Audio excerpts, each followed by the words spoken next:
Hello everyone. Hello and welcome to my birthday stream where we're going to be playing a one-shot of Warhammer Fantasy Roleplay. As you can see, we haven't picked our characters yet, but we will do that in a moment. But before we start anything, we'll go around the table and then we'll get Danny to introduce Warhammer to you. Some of you may be familiar with it, as I've been running a second edition campaign for some months, but yeah, this is more, I guess it's more closer to fantasy battle than first edition Warhammer. But hey, let's so we'll start at the bottom and we'll work our way up. So Fishy, why don't you introduce yourself and tell us who you are? I am Fishy. I am a streamer in theory, although I've been on break for the last while. Beyond that, I'm an unnamed Warhammer character that I do not know yet.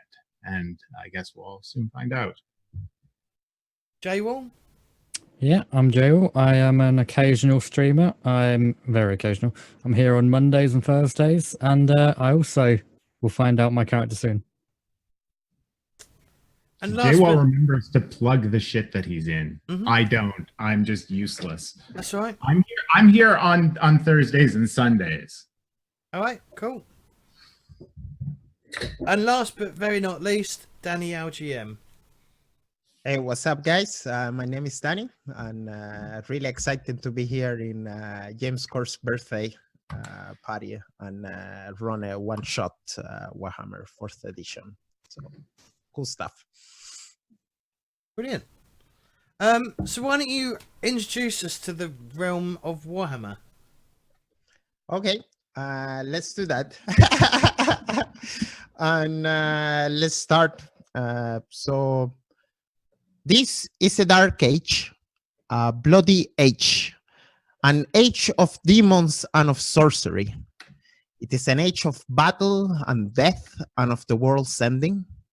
But amidst all the fire, flame, and fury is also a time of mighty heroes, of bold deeds and great courage.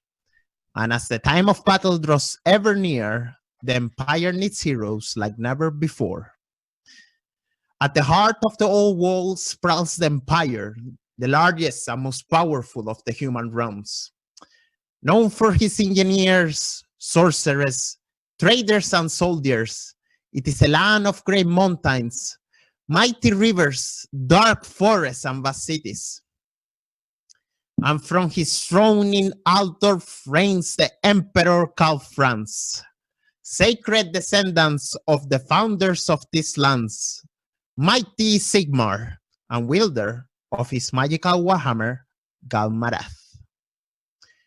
But these are far from civilized times.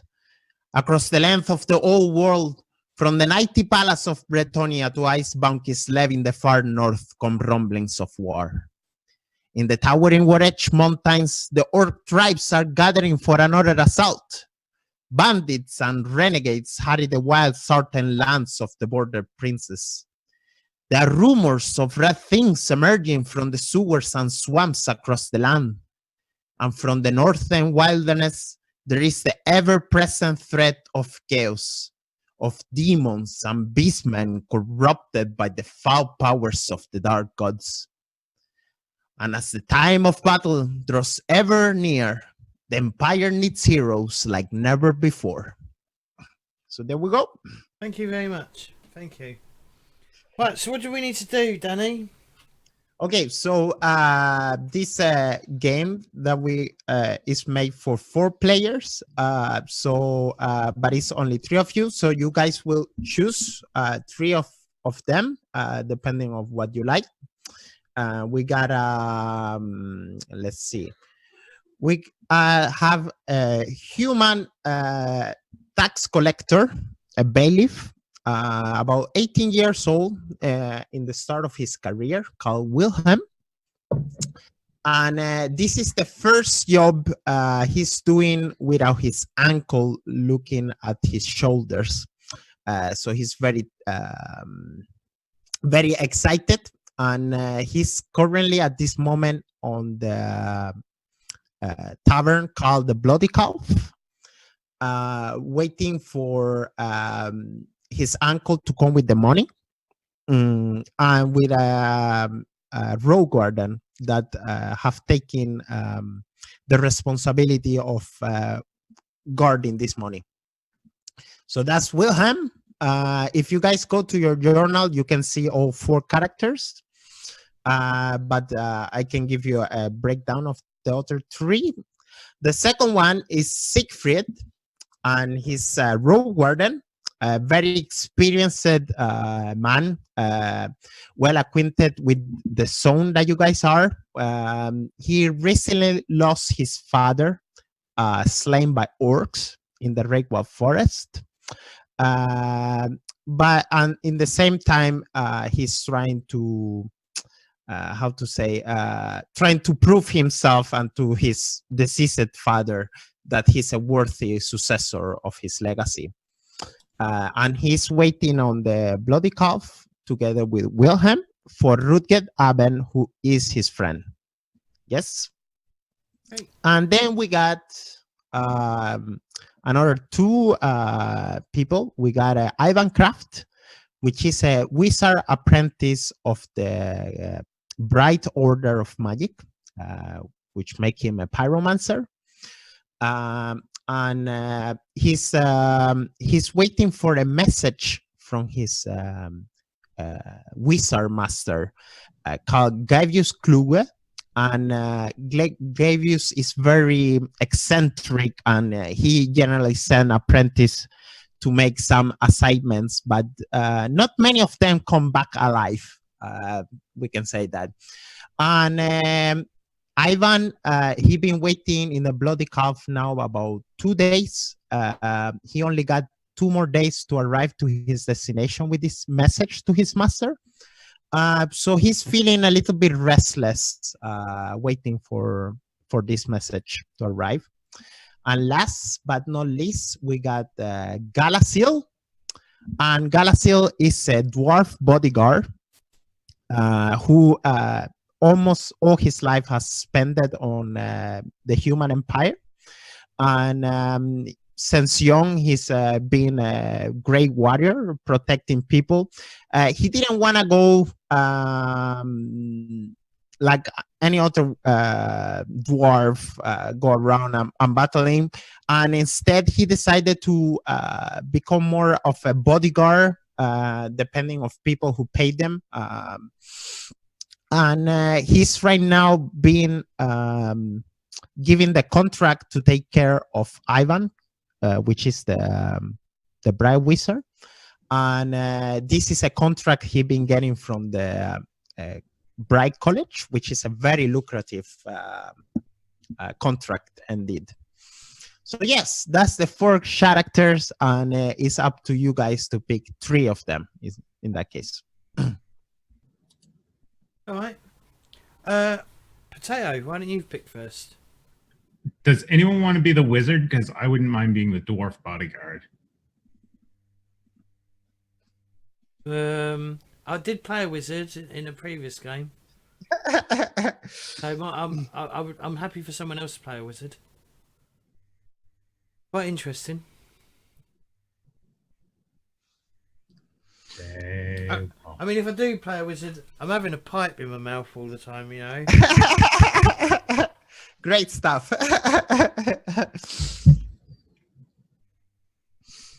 So wizards can be fun. Ivan Kraft is a bright wizard. He do got a couple of pity spells and 2 arcane spells in his grimoire. So that's what he have at the moment. But I think I'll be the bodyguard. Okay, fair enough. Well. So Fishy will be the bodyguard. Let me give you. Hang on, before you do that though, let me just steal the name. Fishy. There we go.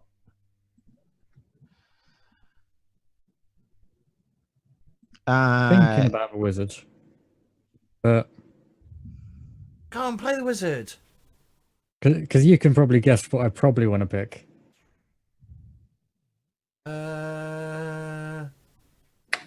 No, I can't, because there's no panhandling involved. Wow. One time, James. That was more of a panning for gold thing, wasn't it? In the mighty Reich. I'll have you know, intelligence was my character's high stat.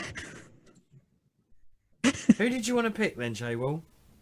I mean, I was thinking about Road Warden. If you want to be the Road Warden, I'll happily play the Wizard if it comes to it. Yeah. Right. Okay, so let's see.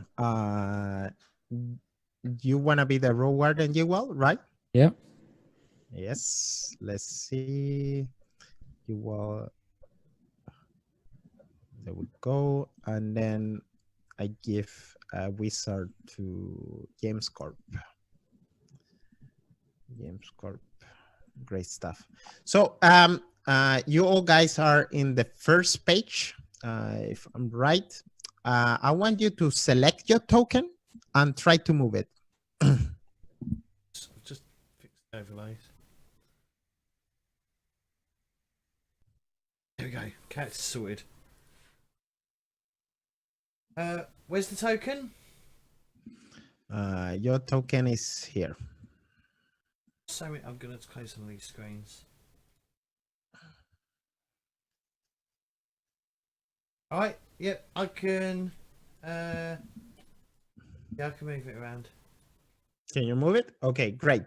Now, if you click on your token in the upper right, you can see a couple of buttons. It says attributes, basic skills, advanced skills. I want all of you to click on attributes and run an agility test. Just by attributes, it should pop up something in the chat and run an agility roll, please. There we go. So that means that the macros are working. And yes, that's it. Let's see. So let's start. Let's start the game by making you guys a little bit more familiar with your characters. Let's see. James Corp. What was the first impression you had about this dwarf that you've been hanging the last 2 days with? This why are we hanging together? Why are we hanging together? So your master wizard have sent you to wait for a message for him. And once you take that message, once you receive that message, he wants you to go and meet him. And he been giving you the bodyguard, the dwarf bodyguard, more for a protection, a little bit of extra hand kind of thing.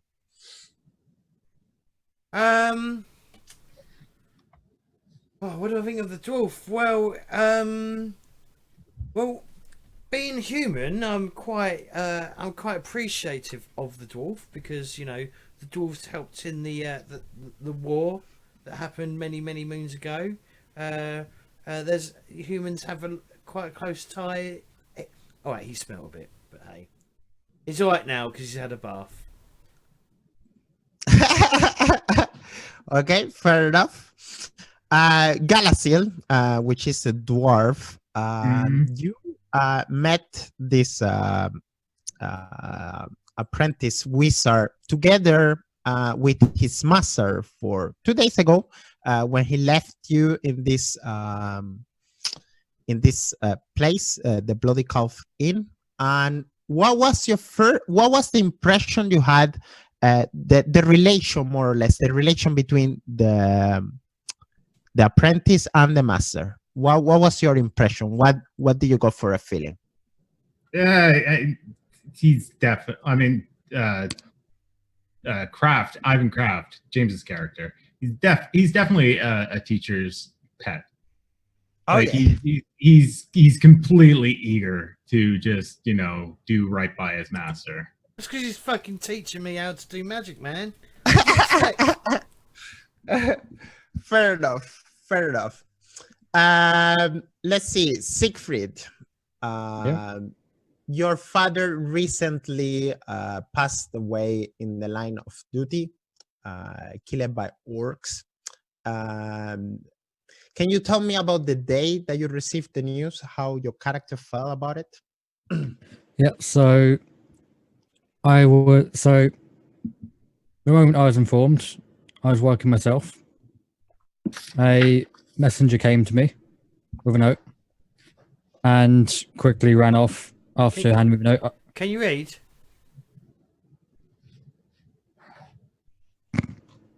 I would say yes.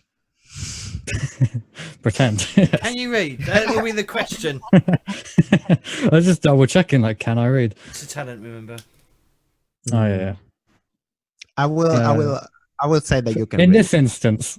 Well, the messenger, Maybe you took it to someone who could well, read. the messenger may have been able to read it, so he may have read it to you. Okay, yeah. Simple. So messenger read it out and then, like, swiftly ran off. Didn't want to deal with the fallout of it. My reaction then was I couldn't believe that would happen.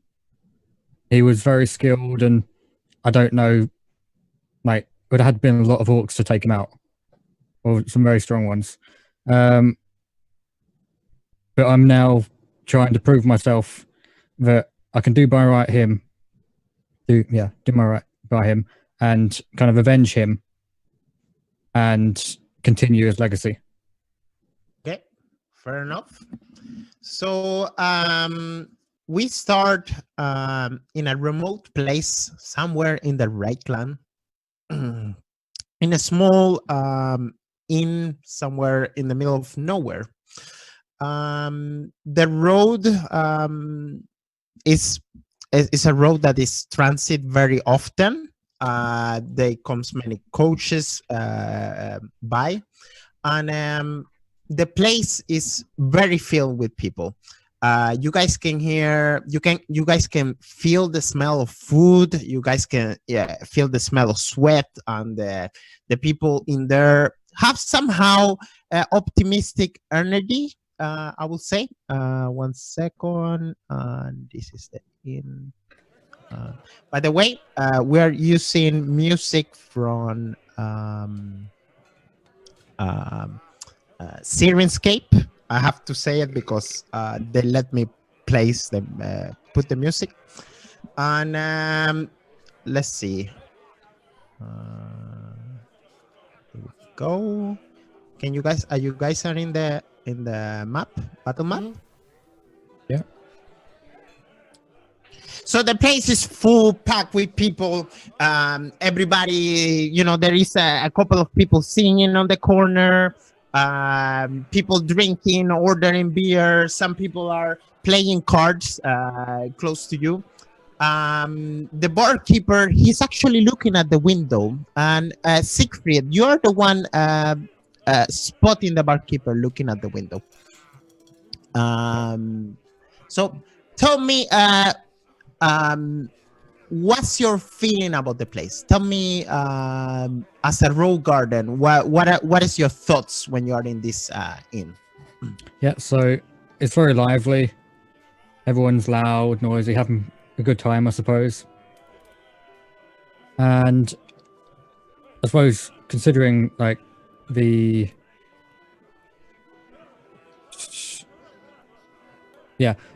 considering like what the task is, I'm just trying to keep an eye on the tax collector on the bailiff. Yes. Make So sure the tax the tax collector is a friend. He's the nephew of your friend Rutger Aben. And Wilhelm, he turns to you and he's like, Siegfried, I'm very worried. I'm very worried. As you know, my uncle is never late, and this coach is, it should have been here for at least 4 or 5 hours ago. I'm very worried, Siegfried. What do you think? I agree with him. Like my partner Rutger, he's never late, so I'm not sure what would be holding him up. If maybe there's been a raid on the coach, I hope not. Or if just something else is keeping him behind. Wilhelm looks at you and he's like, I'm so worried, and look outside, look outside, and do me a perception roll. Yeah. So that would be, I think, your basic skills. Yes. click on your token. Sorry to sorry to interrupt the is there any way you can point your camera? Is your camera on your computer? There we go. More. Just up a bit. Better. No, up a little bit more.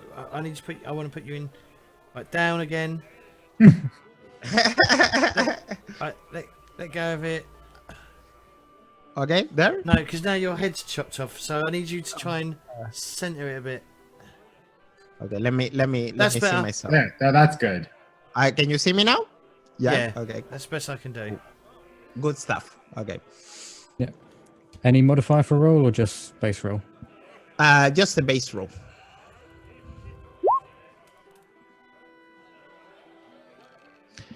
Yes.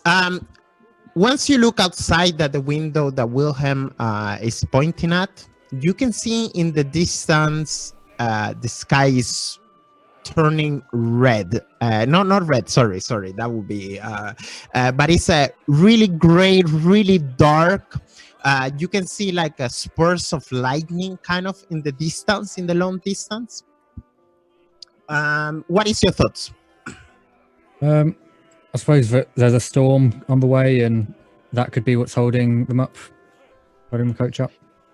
Yes, and Wilhelm is like, yeah, but I mean, I'm just worried, sick. You know, do you think maybe we should go and take a look? I mean, the next town is about 4 or 5 hours from here. At least if we go by, we can check if they have passed through it. He says. I'd say we could go check, but we probably shouldn't do it alone if we are going to. Okay. I see. Yes. Well, I'm, and you see Wilhelm kind of looking around, and he's like, I really don't see so many hands around here that could help us. Look at the bunch of people here. You know. So, okay, let's now move to the other table. Ivan Kraft and Galasil. What are you guys talking about? I am probably just responding to him talking about magical stuff. I'm not talking about magic. Fuck no. Oh, you aren't? No. What are you talking about then? No, definitely not. I don't want to be strung up like a fucking criminal. I don't tell people I'm magical. Jesus Christ. That's a sentence to death, mate. I'm talking about the finer points of cheese, I guess. No, tobacco. Tobacco, the best taste of tobacco. The best fine tobacco that I've ever found is from the moot. halfling weeds, you see? I'll give you that. Those little ones do know their weed. Pipes and all, I mean. My God. I'm not sucking a cock. Okay. How many times do I have to tell you? When you're using the pipe, you do not look like you're sucking on a penis.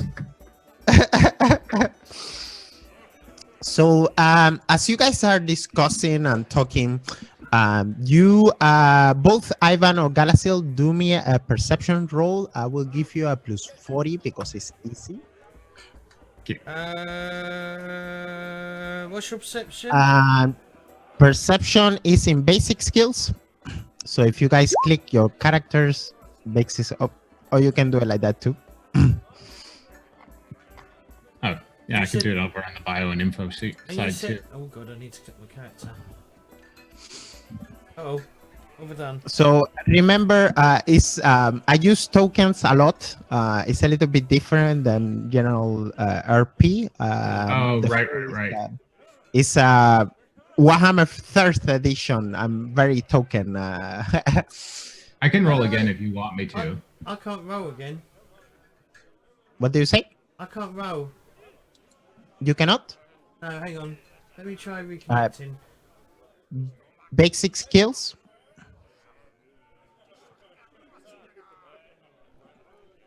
Let me back. Give me a second. No problem. No stress. Not allow me to roll.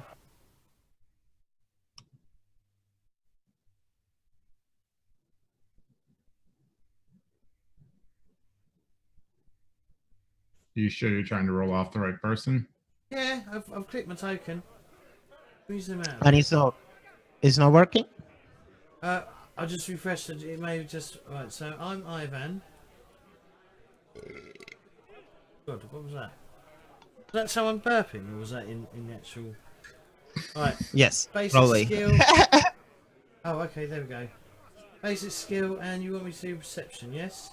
Yes, Plus 20. Yeah. plus 40. Plus 40. 40. Oh my god. I've got an 82. Yes. 86. No, I rolled a 63. I got 2 successes. So both of you look at the table close of you, this table. Yep. And you see a man dressing quite fancy garbs. He don't look like a noble, but he's dressed very well indeed. And he's also looking through the window, through the door, and he looks agitated. He looks worried. And as you guys look at him, he kind of like look at you, and he looks confused.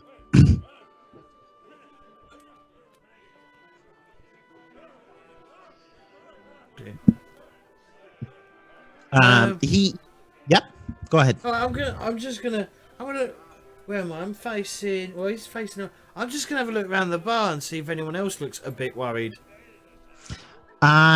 What you see, everybody else is just drinking or drunk, eating food. Everybody looks okay, and like I said before, this place is very enlightened. I mean, the mood here is positive, and people are happy somehow. All right. So except this guy, who's looking at you very, very worried, indeed. I'm gonna lean over to Gal and go. What's up with that fellow over there?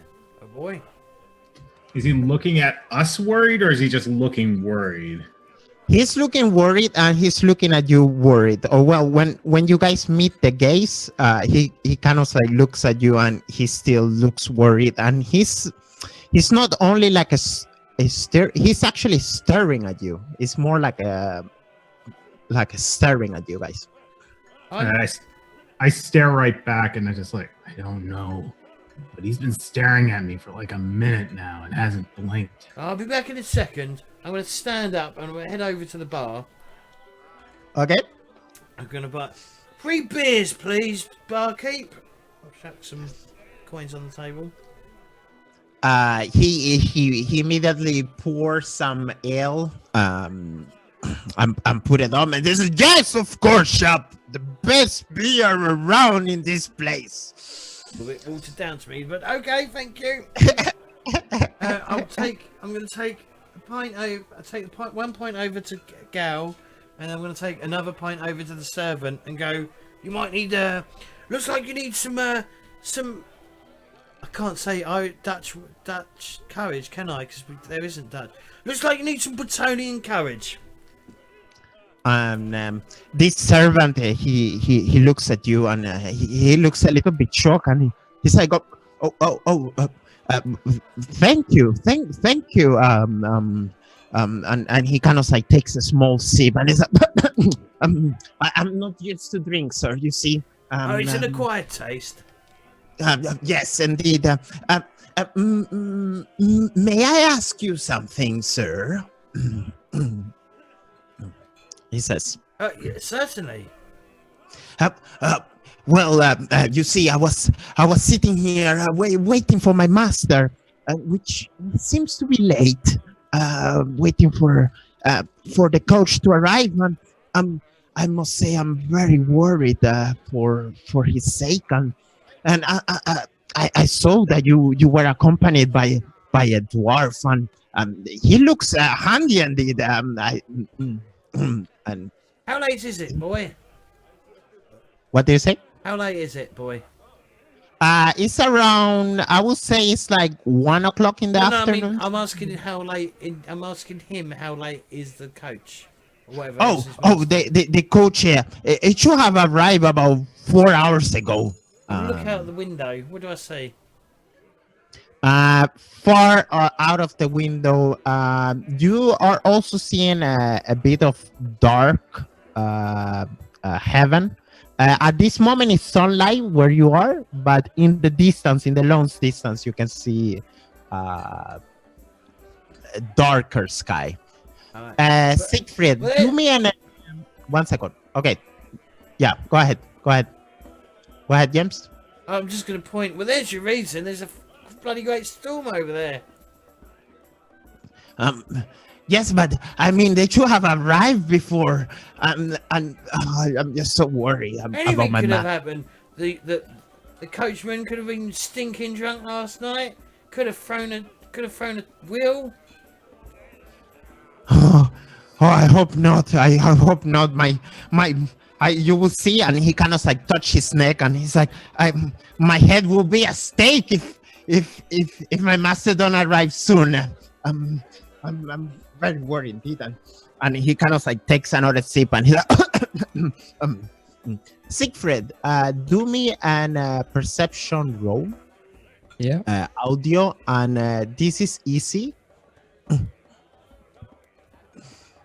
Was that plus 40. 40? Okay.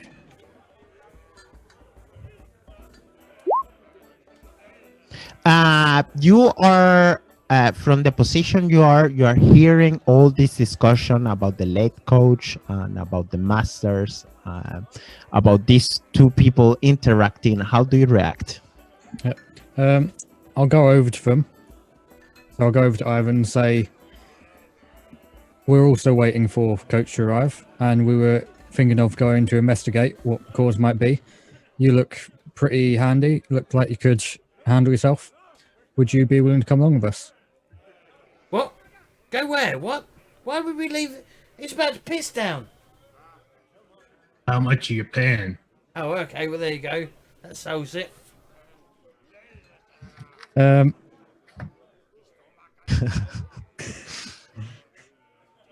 I can't offer to pay much, but I feel like if anything bad did happen, there could maybe be a reward. What about the If you exposure? help them. Could you pass in I'll exposure? pay you in exposure. I'll put. What about you, posters up. servant boy? He looks a little bit still confused, and he's like, payment. Yes, well, you will see.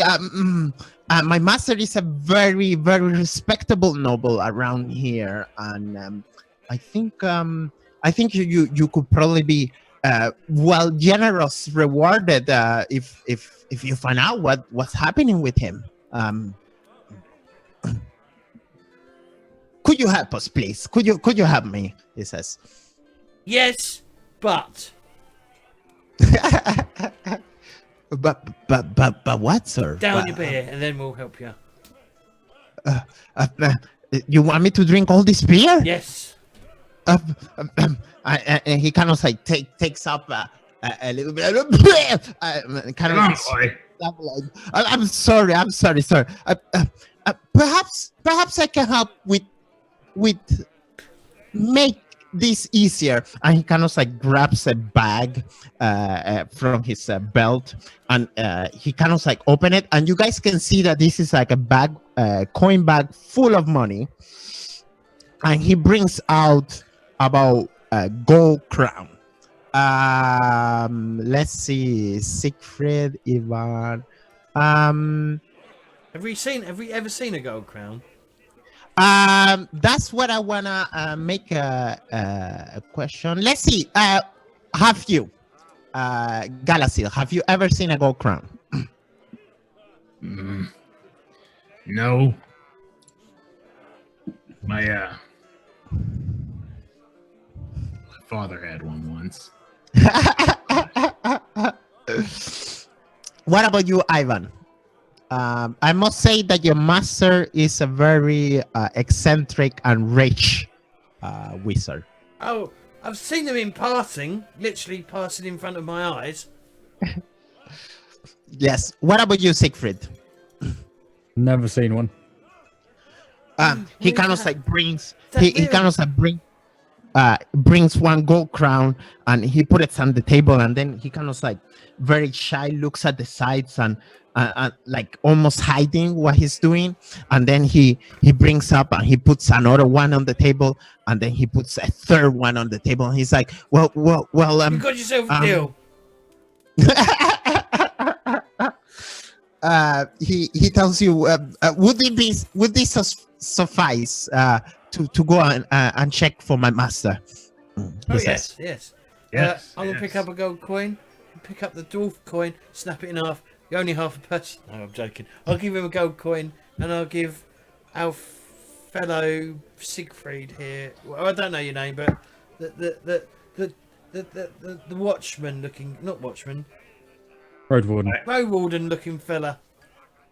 I pocket the coin happily without the wizard realizing that I've been paid to be his bodyguard. So realistically, I just go where he goes.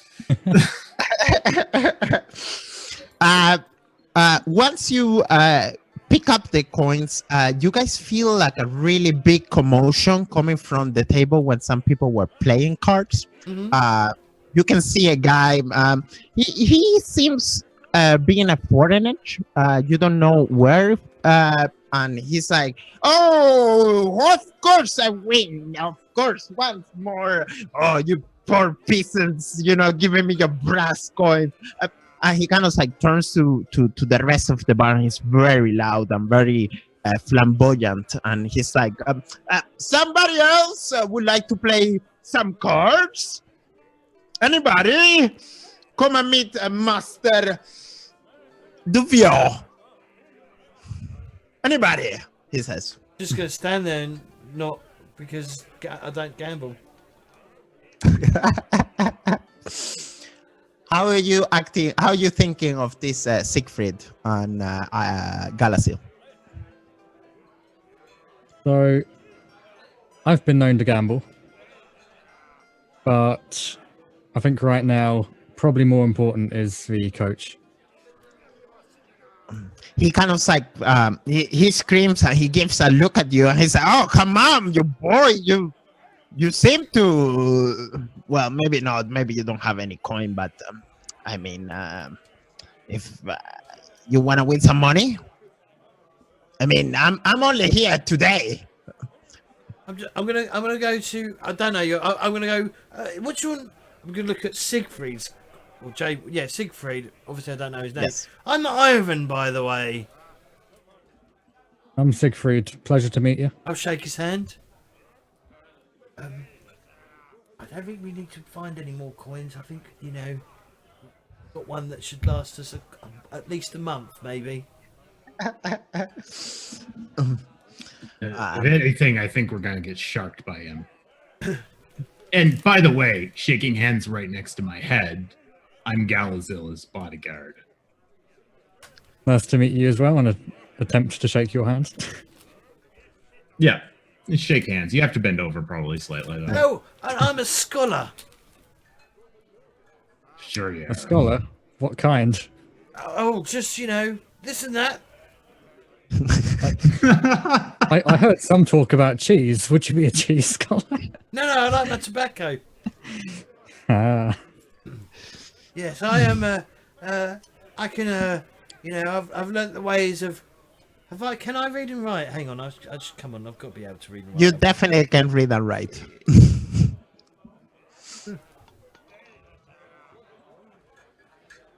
Yes, I can read and write. Might come in useful sometime. Blessy is halfling weed. And halfling kush, you know. Halfling No, weed is good, though. Have you ever tried it, Gal? Here, I'm handing my pipe. I wasn't complaining.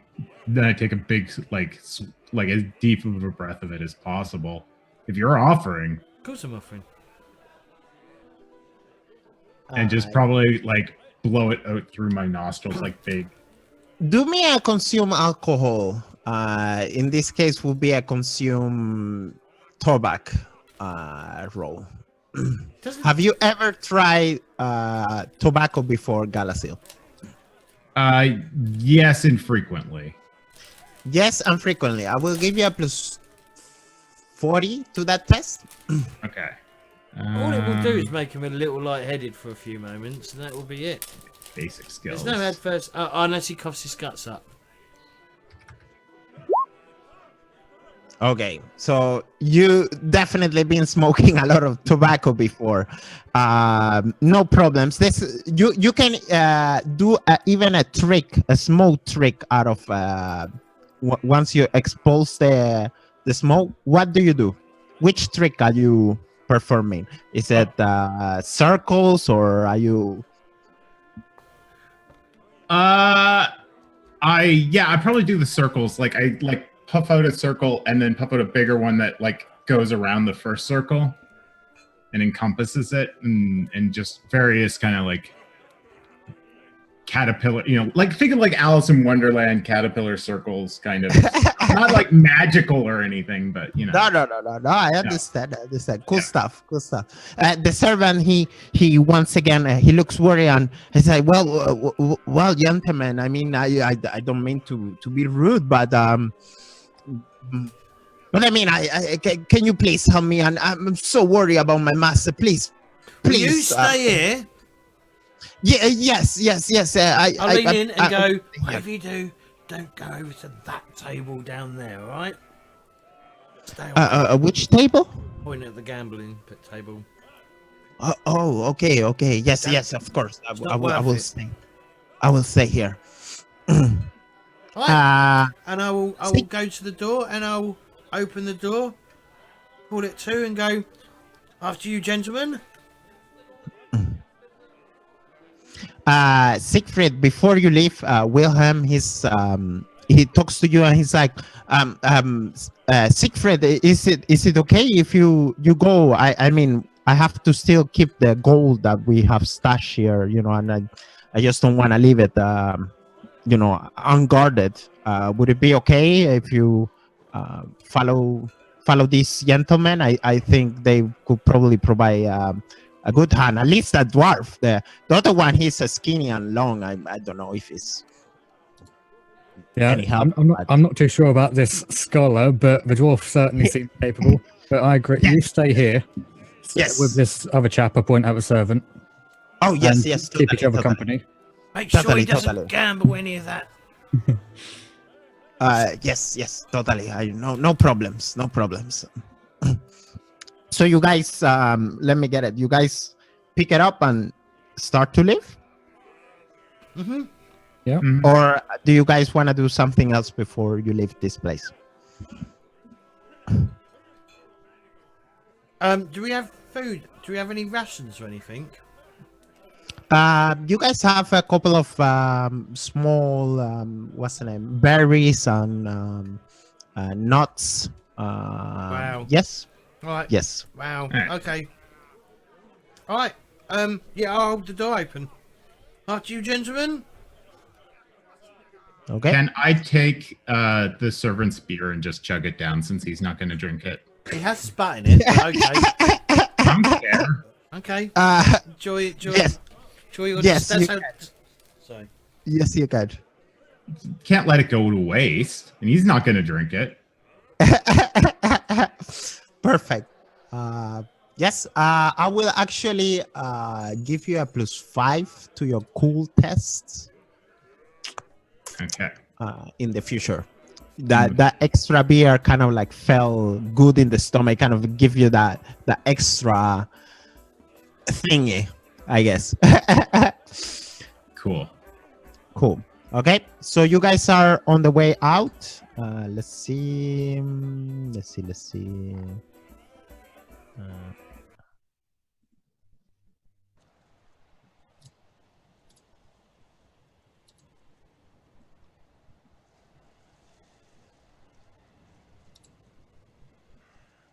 Immediately after you guys get out from the coach, immediately you guys feel the wind. It's a strong wind. It's a cold wind, and from the distance, you guys can see the storm getting even closer. I want to know what is your thoughts after you get out. What is your internal thoughts? So let's start with Galasil. See? What does the wind? It's like, does the air feel like kind of it's like right before a big massive storm or something? Kind of like kind of still, you almost can smell the rain before it comes. Exactly. Yes. Indeed. Yeah. I'm, slightly uneasy. I don't want to get soaking wet, but whatever comes will come. I mean, I'm trying to not think of what terrible things could be out there and just deal with the situation at hand. It's just a storm, right? Okay. Fair enough. What about you, Ivan? What am I thinking? I'm going to check. Well, I'm going to be thinking, do I have a hat? Do I have a wide brim hat? Because I'm going to need it. I will say yes. Why not? Right. A flamboyant red hat. Alright, I'm going to put my not wizard hat on. Okay. But what is your thought? What are you thinking? What, as a bright wizard, seeing this bad weather, seeing, that's probably rain coming. I don't like rain. I don't like being wet, really. I have to tolerate it for the occasional yearly bath, but other than that, it's not really my thing. Okay, fair enough. Siegfried, what about you? What is your thoughts? Yeah, so as a road warden, I'm quite used to being out in the weather. It's not really something that phases me too much. But I suppose I am concerned about just the fact that the coach isn't here and it's supposed to be so many hours ago, and now this is here. Is this going to impact it even more, cause things to get worse? But I just very much want to just go discover what the problem is. Yes. Your travel takes you guys start to walk around 1 hour. Obviously, as we leave or as we head off down the road, I will be like, do you remember, gentlemen, keep your eyes peeled. These roads are kind of treacherous. Yeah. Mutants and beastmen probably haunt the forests. And I've got my Common knowledge. shield and sword, or not sword. I think I have a mace. And Yes. have them at the ready. So you got a mace and a dagger and a shield. So let's see. You guys walking for 1 hour. You can still see a couple of people by. What, But coming this way, coming towards us. yes, yes, Oh, well, yes. I'll be like, have you seen a stagecoach come in at all Um, on your travels? Most- do me a gossip roll, please. Basic skills.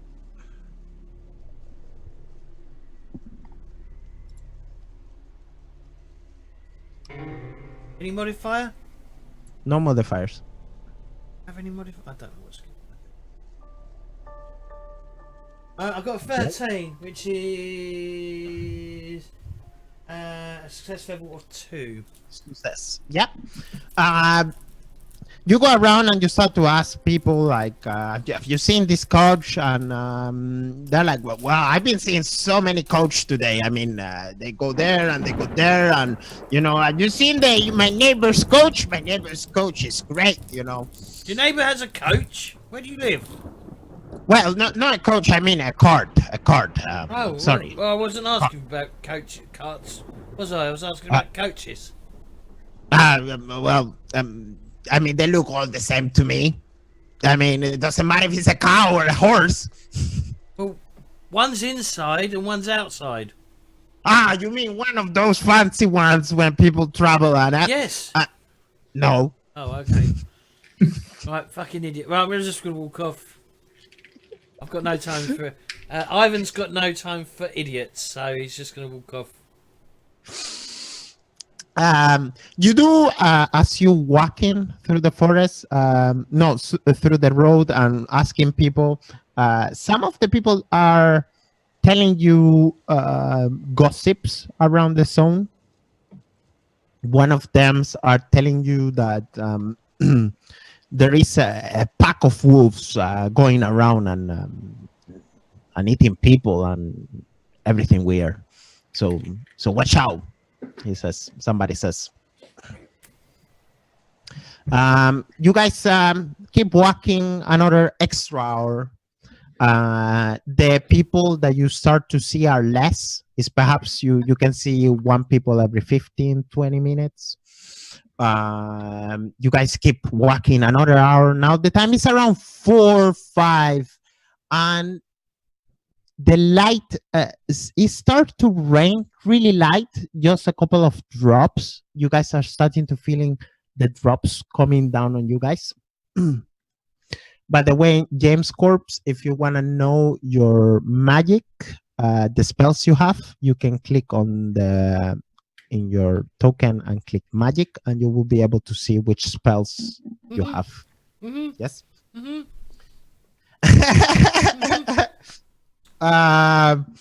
So I'm just going to turn to everyone. I'm going to turn to the other two people, Siegfried and Gal. And I'm going to go. I just need to use the toilet. One moment. I'll step behind a tree. Okay. And I'll cast protection from rain. Oh, can I? How does this work? You click on the spell in the chat. Yep. Is this including channel? I can't remember. You don't really. This is a petty spells, and you know it by memory. So, you don't need to channel it. No. Is there any modifiers, or is it just a straight up roll? Just do a straight up roll. Right. I succeeded. 0. No. So that's 1. Yes. Describe to me what's the effect. In which way you are protected from rain? What's happening once you cast this spell? And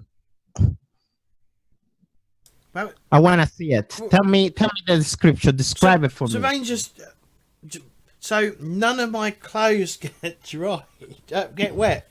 And so it just all runs down like it sort of just hits me and just sort of like just washes straight down, and I don't get wet at all. Okay, fair enough. And you get back to your group. Both Galasil and Siegfried do me once again a perception roll, and this will be an easy perception roll. That's plus 40, right? Yes.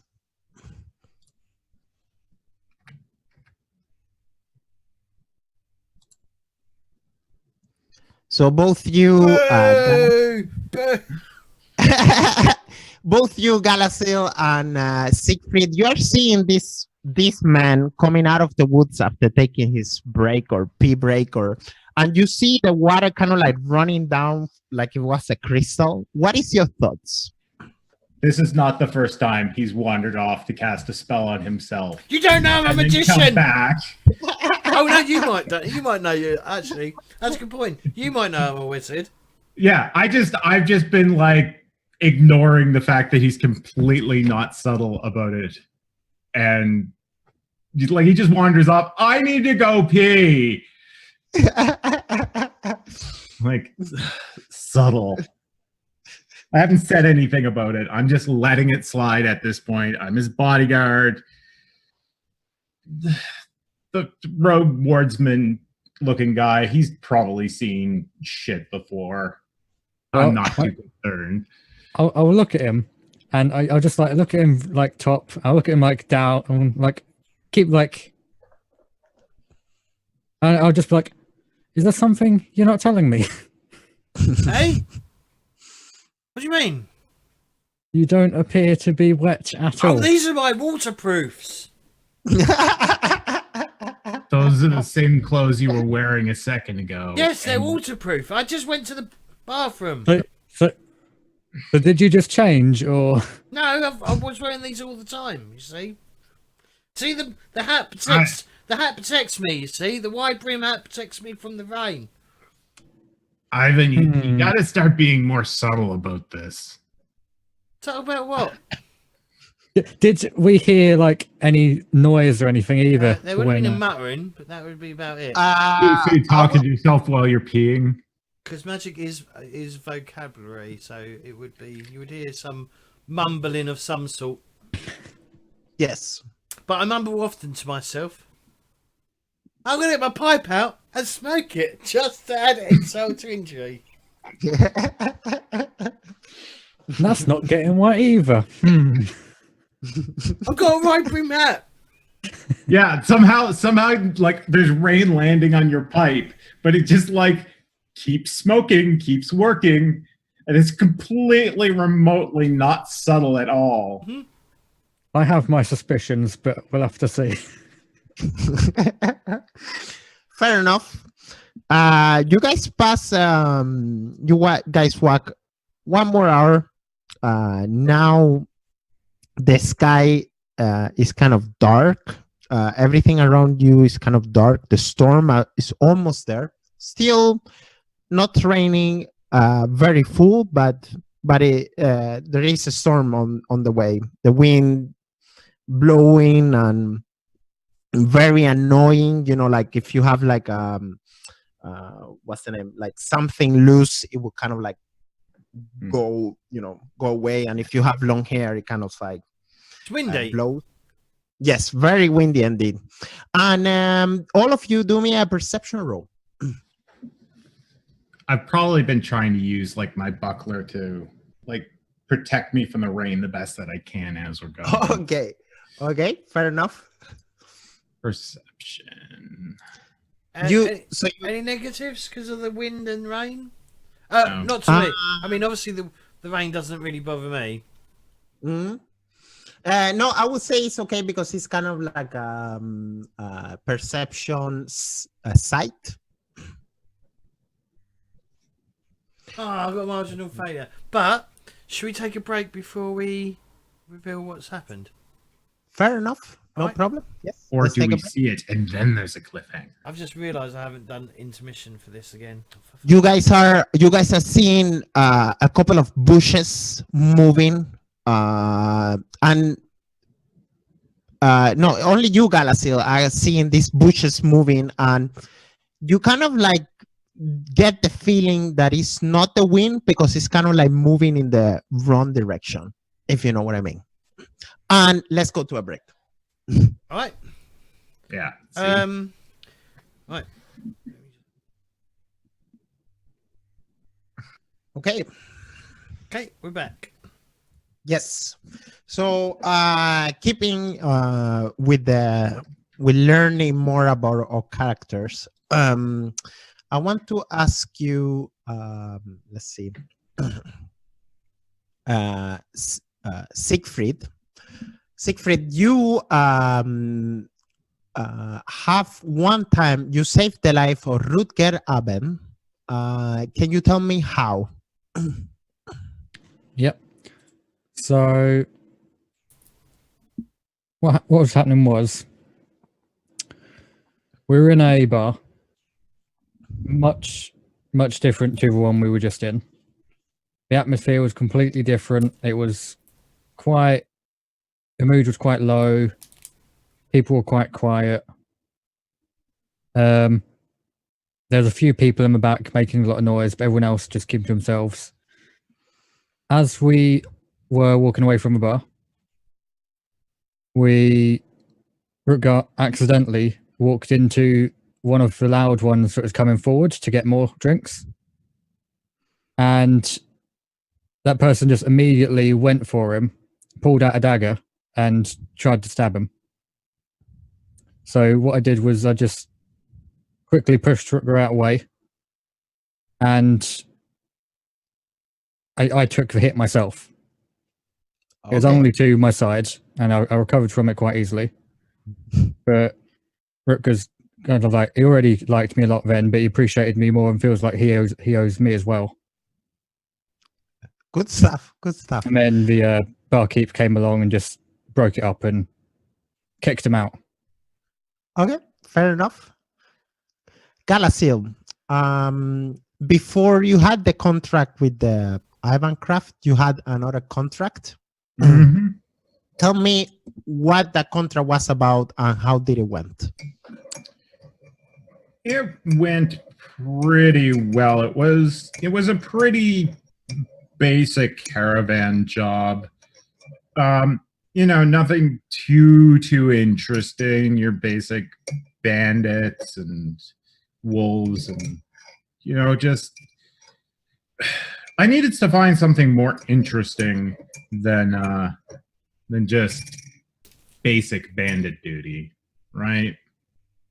So, some weird guy that's, not really that good at disguising that he casts magic. That seems right up my alley for bodyguarding.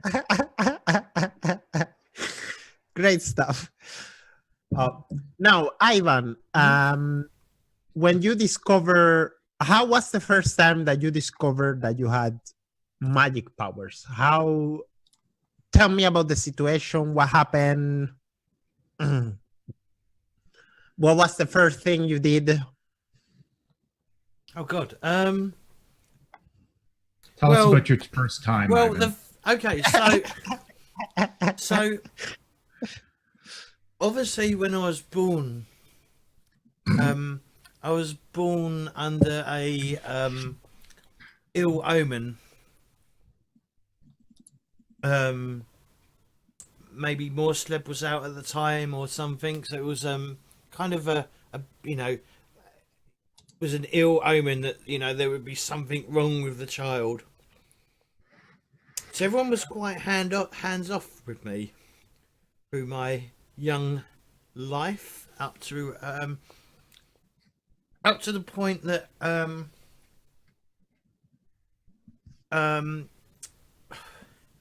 one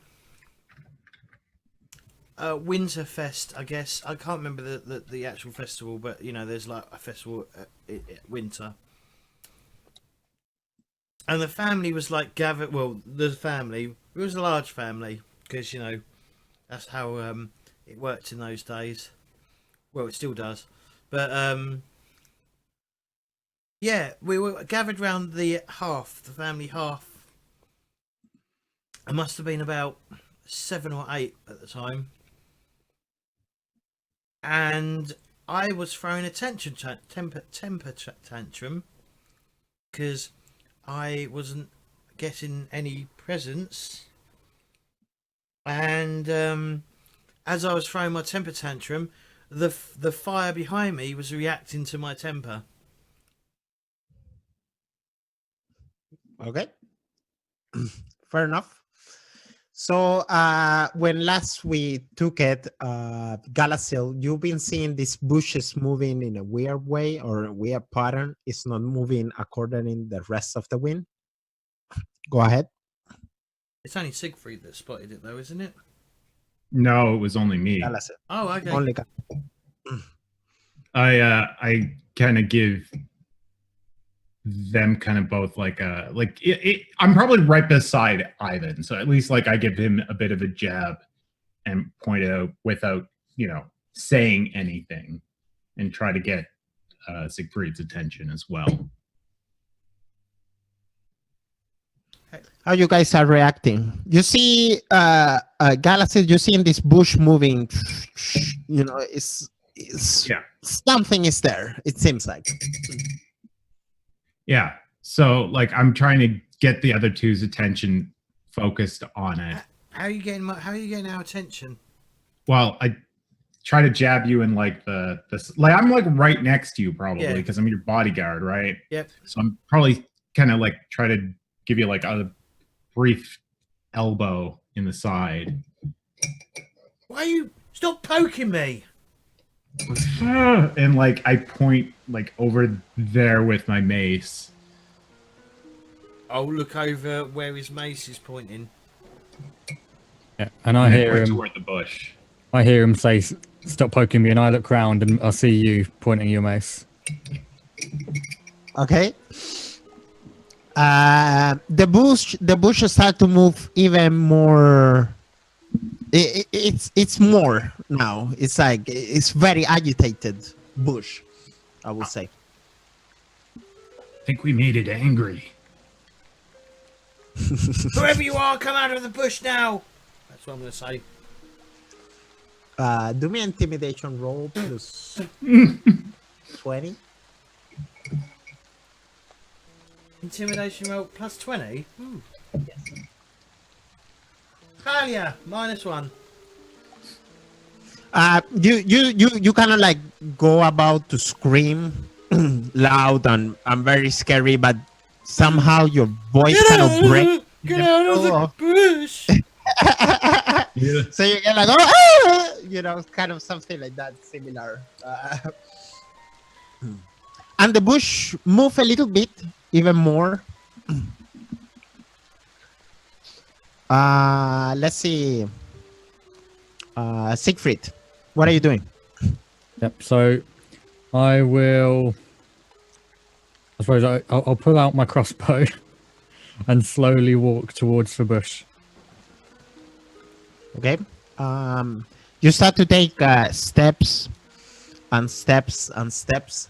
Do me a cool test. Okay.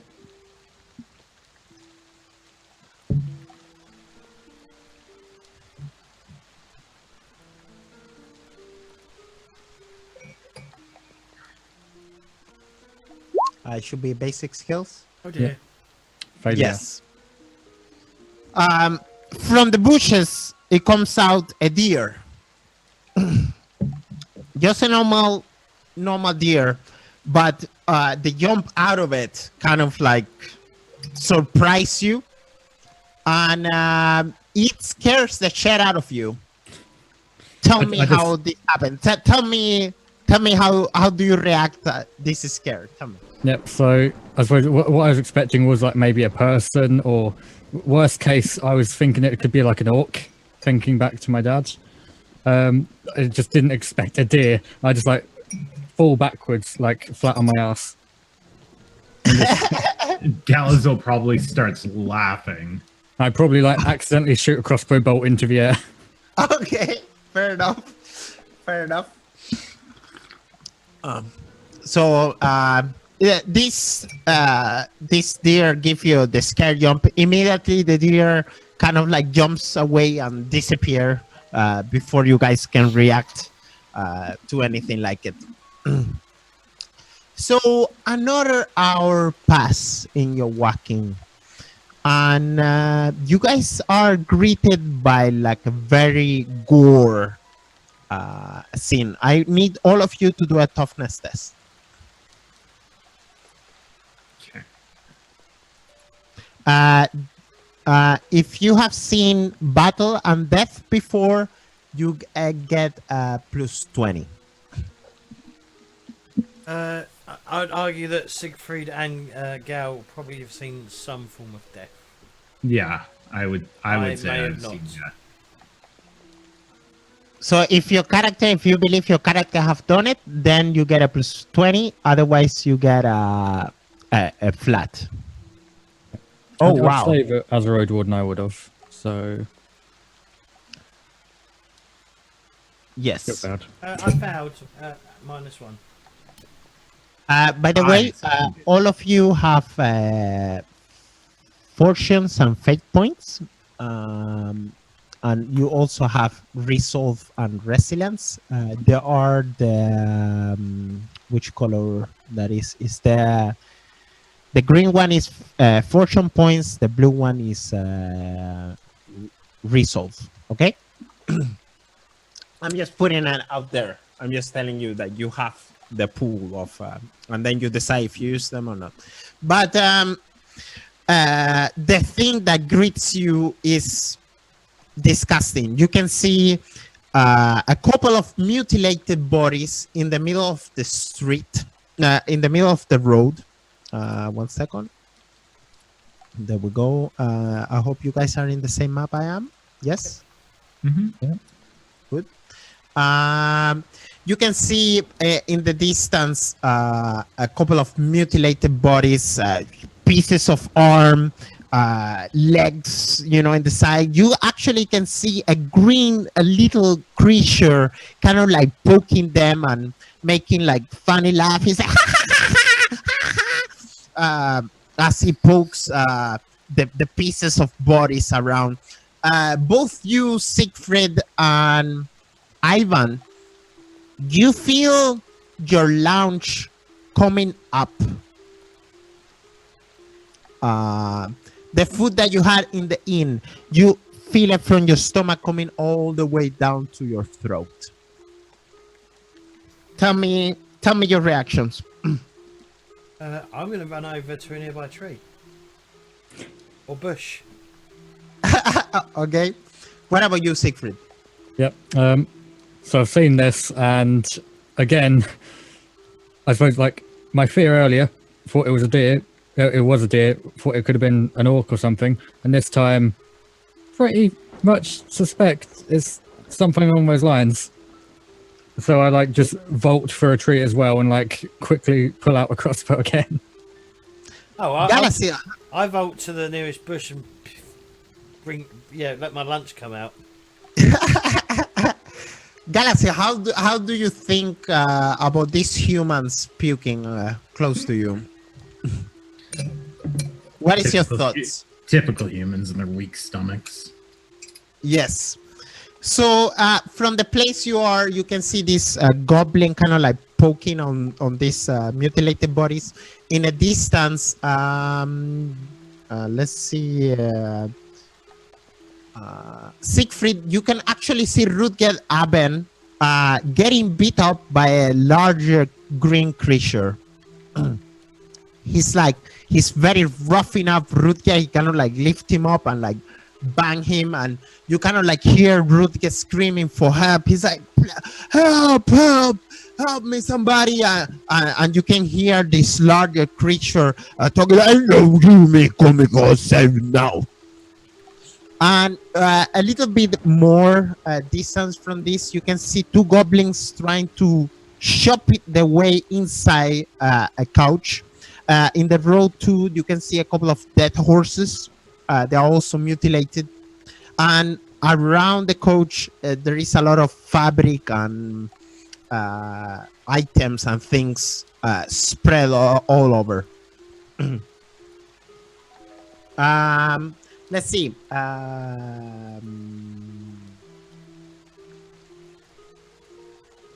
From the distance you are, not the orcs or the goblin have noticed you.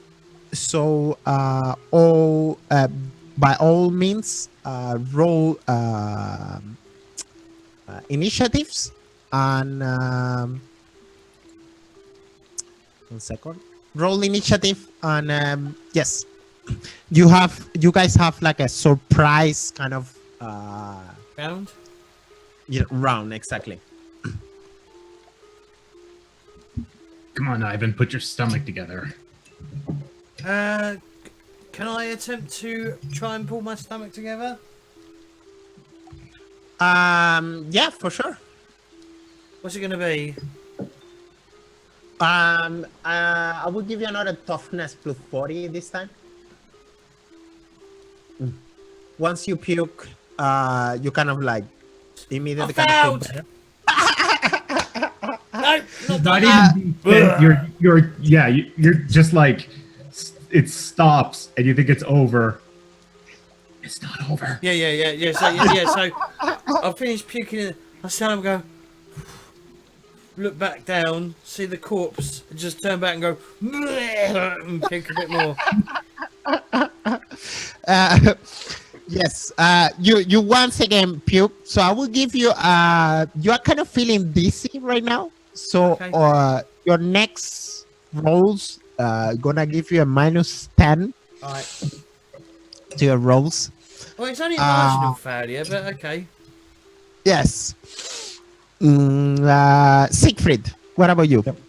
I'll also try and pull myself together. I'm just thinking like I need to help Rutger, a friend of mine, and I just think back like what would my father do? Need to make Die. him proud. That's what he does. That's what he did, you see. Oh. You don't know him. I don't. But from the story you told me, he's not very good against goblins and orcs. So I'll also do a toughness test, I suppose. Yes, plus 40. Yep. I'm spending. I want to spend a fortune point. Okay. So that was the green one, Hang on. said yeah. Yes. Spend a resilient. The other one. Is it resilience? Resilience is more for like conditions. Resolve. Yeah, You it can is. use resolve to become immune to psychology. You can ignore all modifier from critical wounds, or you can remove one condition. Would resolve work on this, or Yes, because you will have a -10 penalty for your next rolls. So I would say yes. If so you should I want to use that, or should I just use a fortune point? Up to you. I'll just use a fortune point this time. I Okay. think. Roll again. Yeah, I'll just change that to 2. Roll again.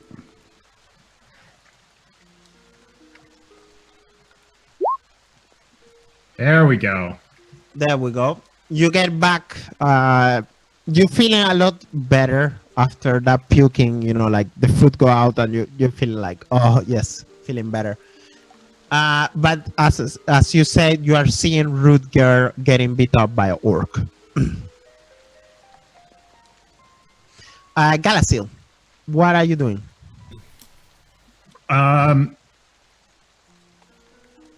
I'm sticking with the mage because I need to make sure that, well, the mage, much of a magician as he is,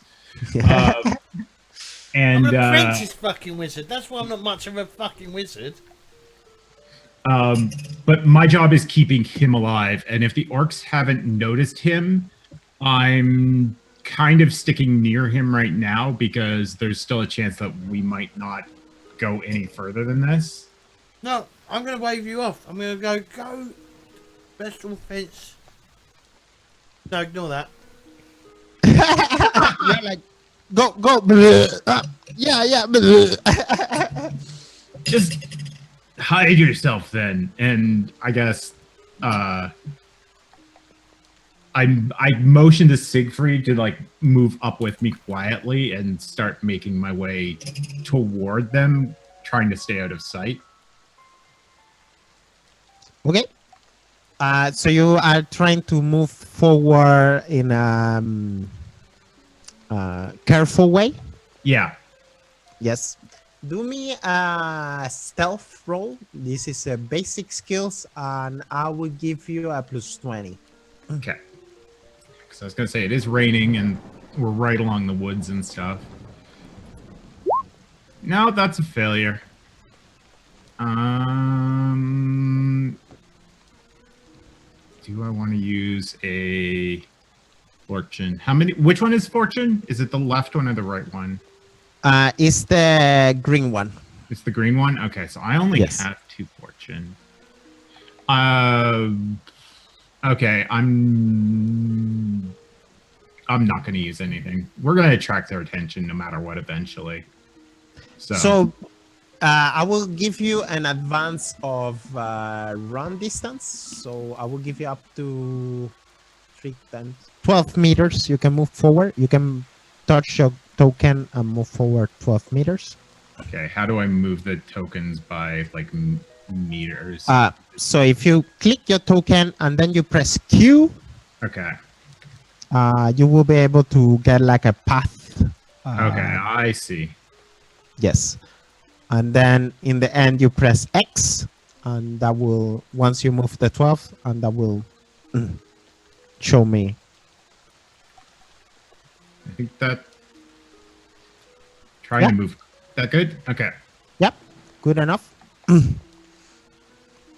As you walk forward, you know your I will say your armor or or your steps are kind of like it gets in the water and like and you are very loud for being a dwarf, like very sturdy and it kind of like attracts the attention of the first goblin, and he kind of turns around and you see his eyes in surprise, and he's like, oh, you miss, and he kind of like screams, like kind of loud. Ivan, your turn.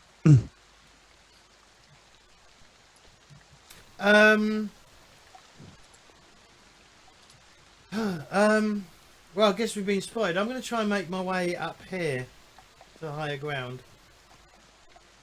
I assume that's higher ground. Is that higher ground? Yes, indeed it is. So how do I move? You press Q, and then you get a couple of waypoints, and then you can press X so I can see the movement. Q? Yes. It's not working for me. You press your token, and then you press Q. Yep. Yep. And then it should come like... And then you should drag the token. And Yes. it'll create a tail. Okay. I didn't know I had to... what's this? Okay. 51 Yeah, something like meters? There we go. Whoa. That path is crazy, but yes. Oh, hang on. That didn't work. Oh, God. Where was I? Yes. Here. Let me start again. So press Q, yeah? Yeah. And then what? Press X. X at In the the end. end. In the end. Once you're done.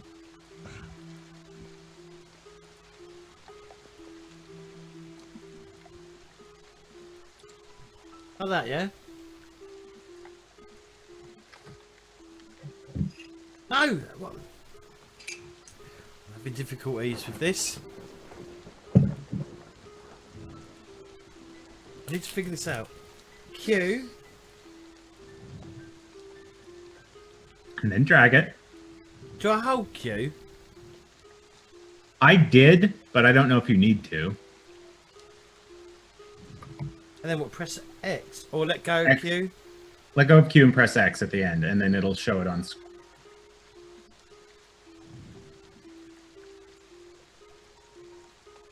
Oh, there we go. Is that actually working? Yes, it is working. Right. Siegfried, your turn. Yep. I'll also try to get to the high ground. So that I have a kind of good vantage point and angle to fire from crossbow. Yes. Move distance up to your run distance, which means 60 meters. 16 was that? Yeah.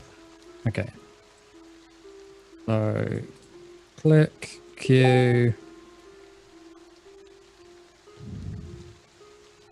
Nope. Okay.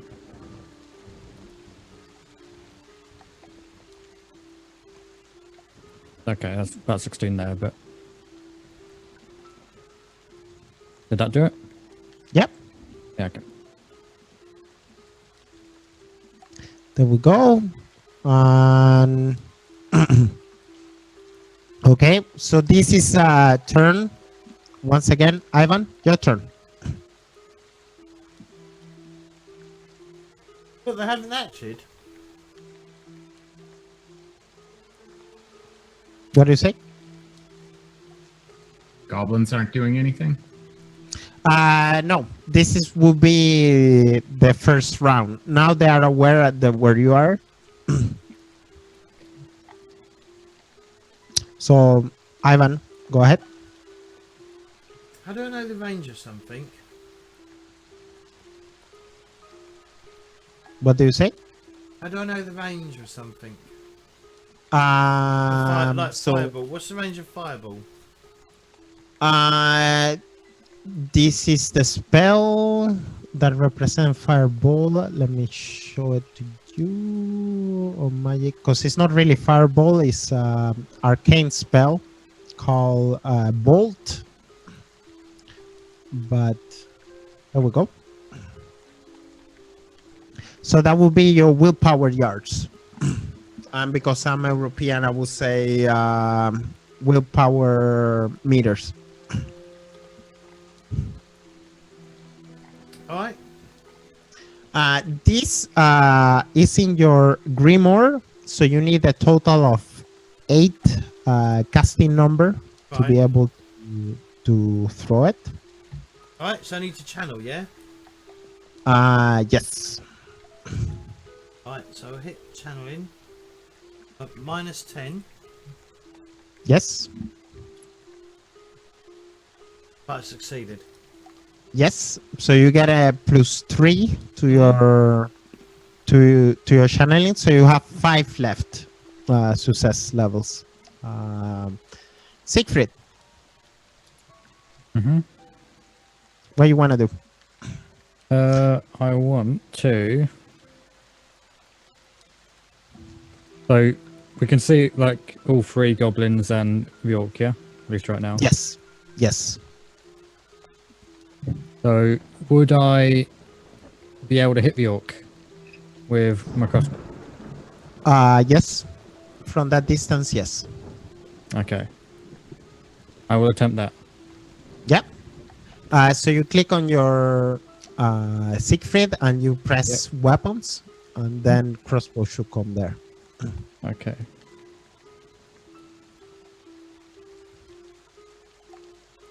Choose target. Orc. Any modifiers? Nope. Okay.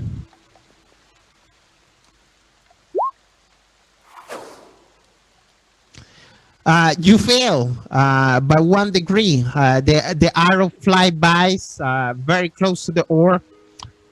He kind of like looks at you for a moment, and he kind of like give you like a grim laugh, like, and he just like pounds again into Rutger Aben, like smash his face or something like that.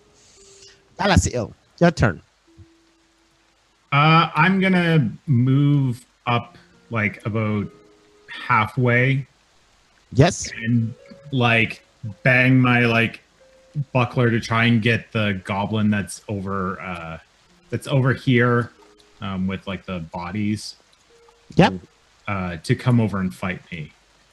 Okay. So I'm gonna move. Okay, come on. Okay, that's not what I meant to do, but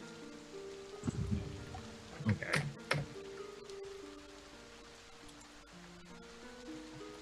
Didn't do that right. 1 second.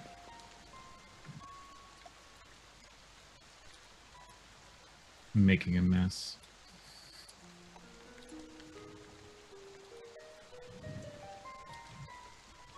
There we go.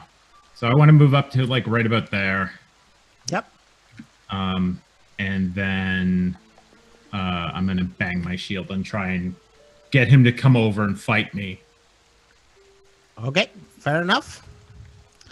You do get the attention of the goblin. He turns to you and he immediately screams, "Look at you!" And he's gonna charge you. Yes.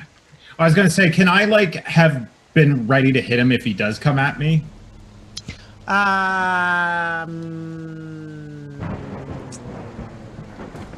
Do me a melee test. Okay. Weapon skill melee test. So weapon skill, and yes, it's your attributes. Attributes? Yeah. Okay. No modifier? No modifiers. Yeah, it's failure. So I will say no. So he charged you. There we go. And so weapons works in combat works in 4th edition is like all the attacks are opposite. So if you see your weapons, there is a sword, a shield, and then a D. A sword you use to when you are attacking. The shield will be for your defense, and the D is for calculating damage. Okay. Okay. Yes. So the goblins attack you. He get a +10 because he's charging you, and he got a -1. So now you will be defending. Do I defend with the buckler or the mace? You decide which one you wanna use. I think you get a +10 in defense with your shield. I'm a little bit unsure on that rule, but we can house call it right now that you Okay, get a well, +10 and defending. Okay. Yeah. So yeah, I'll try and smash away his attack with my shield. Yes. So then I click on token to choose this target. Modify. So do I add the 10 now, or do you want to just add Yes. it? I want you to add the +10. Yeah. Okay. Oh, Ooh. And you lost that one. He get 1 advantage point, and he does, let's see, 2 extra damage on you. A cell of 2. You take 9 damage, and this is to your body. I think you have 1 armor on your body, so you take 4 damage. Okay, so I take 4 damage then? Yes. Alright. So if you click on your token, the red bubble, that's your hit points. So you will write -4, and that will... It won't let me click on the health. 1 second. Let me check one thing. Maybe I have to... Okay, sorry about that. Now you can do it. Okay, there we go. -4. Yes. The orc, he kind of like throw Rutger Aben close to the coach. All of you, do me a perception check.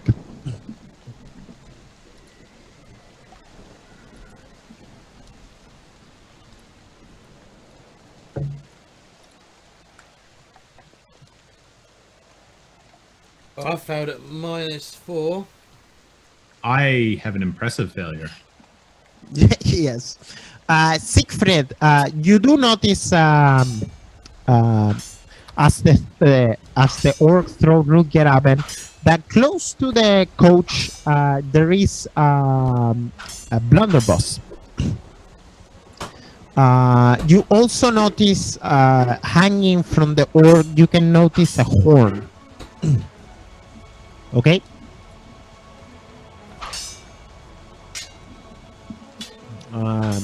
These goblins that are desperate, trying to open the coach, kind of like starts to run up, seeing the enemy. So that will be a total of 12. 1 second, guys.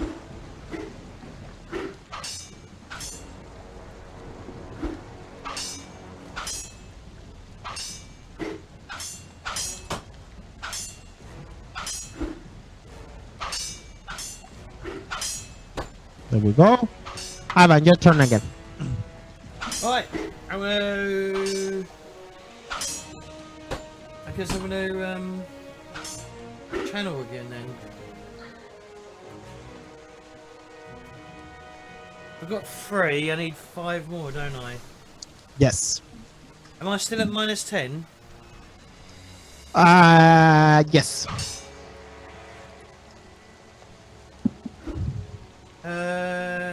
So yeah, I've got +3. Yes, But, what's but this? it's a critical roll, so that means that I think once you get a critical with the channeling, you are able to cast next turn your spell. Right.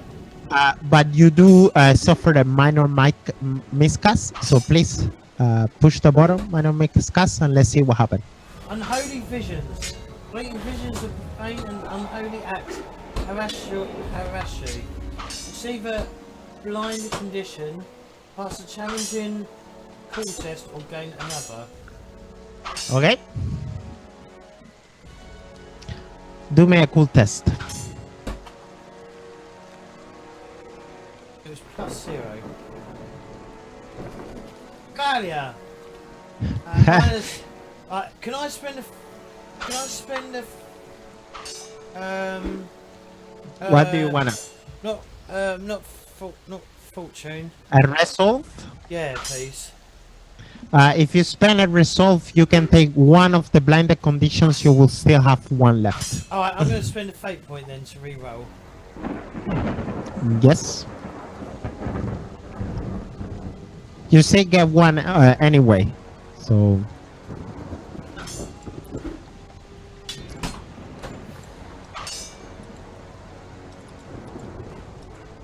Oh, what? Yes. Whatever. You take 2 blinded conditions. Hmm? 2. There we go. Which means you get a -10 penalty to test involved with sight, a total of +20, and it is +20 to be hit in close combat. You do remove 1 blinded at the end of every other round. Okay. Yes. And next turn you're able to throw the fireball. Yes. Okay. Siegfried, your turn. Yep. Since I see that the goblins are running up towards Skarzil, I will fire my crossbow at one of them. You do take 1 turn to reload your crossbow. Oh, yeah. I'll reload my Do you crossbow. wanna do something else or reload your crossbow? I will. I'll just reload for now. Okay, fair enough. I'll be up. Galasil, your turn. I try to smash my mace across the goblin's face. Okay, go ahead. So.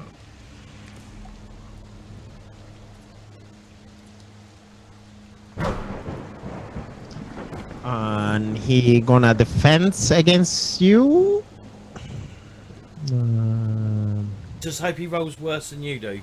Mm-hmm. Oh, okay. Not good. He's that means that the attack didn't get it, and he gets 1 more advantage. Yes.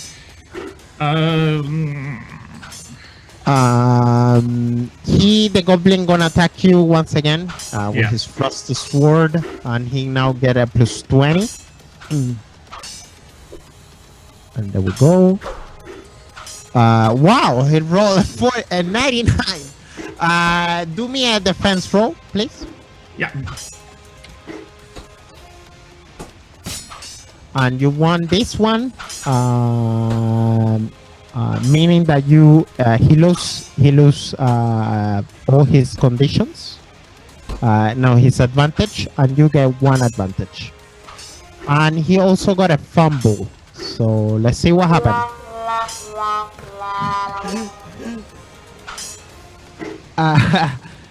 Yes, so this goblin becomes the last one to act.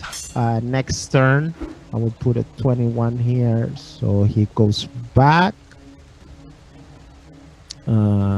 Sorry guys, there we go. And his weapon, his weapon kind of like breaks against your buckler. You know, it's like a rusty sword, so half the sword kind of like bends over, and he's kind of like not surprised, but what's the word? Help me here, guys. Like Shocked? I hope you. Yeah, kind of shocked. Like he looks at his words and he's like, "What happened?" Kind of thing. Laugh in his yes. face. The orc, kind of like, you can see the orc. He kind of like puts a foot over Rutger Aben, and he kind of screams like "Whoa!" And he takes out his. You can see in his hand he had like a really heavy chopper, and he kind of like lift it up. meaning that Rutger Aben he's not having too much time left, if we say so. These two goblins are still running forward. Let's see. Another 12 meters. I would say they kind of like get almost into range against the dwarf. This is gonna be a fun fireball. Ivan, now you are able to throw the spell. Do you want to throw it at the orc, or do I want to throw it at these goblins down here? You decide. And because you I think you there is a success in the throwing too. Let me check. Magic rules. Player book. I'm a little bit rusty still with the rules, but we make it as they goes. Let's see. Channeling test. Critical channeling.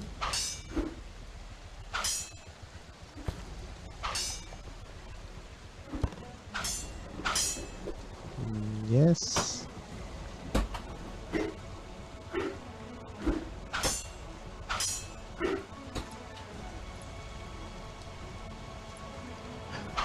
Okay, yes, go ahead. You decide. What do you guys think? I will give you a plus 20 for the critical channeling. I'm unsure if the rules are like that, but for this game we said that. All right, I'm gonna go for the orc then. Okay. Is it fireball? Yeah, I'm doing. That is the one I'm doing, isn't it? Yeah. Yes. Choose a target. Plus 20, did you say? Yes. Okay, so there's no Not the minus 10. No minus 10. Just plus 20. Yeah.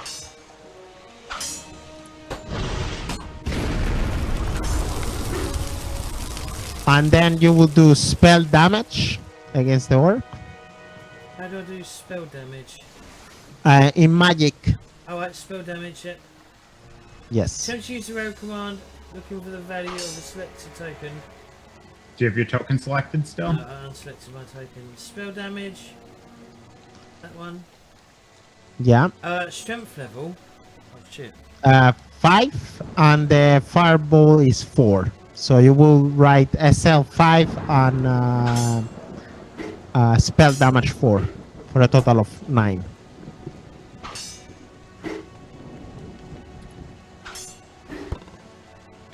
First damage in total. Tell me how this fireball goes against the orc. Describe me the scene. So it's like a sphere of like stone, not stone, but burning fire.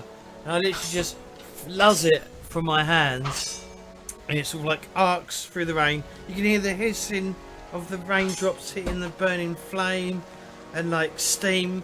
Just it's sort of like a trail of like smoke and steam is left in its wake, and it just crashes into the body, I believe, of the orc, and it maybe it screams as its sort of like body starts burning. Indeed, the orcs, he will take also a blaze condition. A blaze condition. Let's see. He takes an extra wound. So the orc is on fire. He's taking -7. Some of his health, you immediately caught the attention of the orc. The orcs, like starts to burn, and he's like, he kind of like get away from Rutger and stumbles a little bit back, trying to catch up, and he's trying to stop the fire. Siegfried, your bow is loaded. Should we take a break before Siegfried fires? Okay, fair enough. Yeah, no problem. Yeah. All right. Yeah. We'll be back shortly. And we're back. Okay. So I want to ask a couple of things of your characters. Let's see. Ivan, tell me a little bit more about your master. Oh, he's very eccentric. He wears weird clothes. He generally keeps himself to himself. He's of it. He's travelling to meet me rather than like me going to see him, which is a bit strange. But he has quite a few apprentices. Some are already out in the world, like I am, trying to learn, how the real world works rather than being like cooped up inside his home. And he's a bit strange. Because of, he's a wizard, and wizards are always a little bit odd.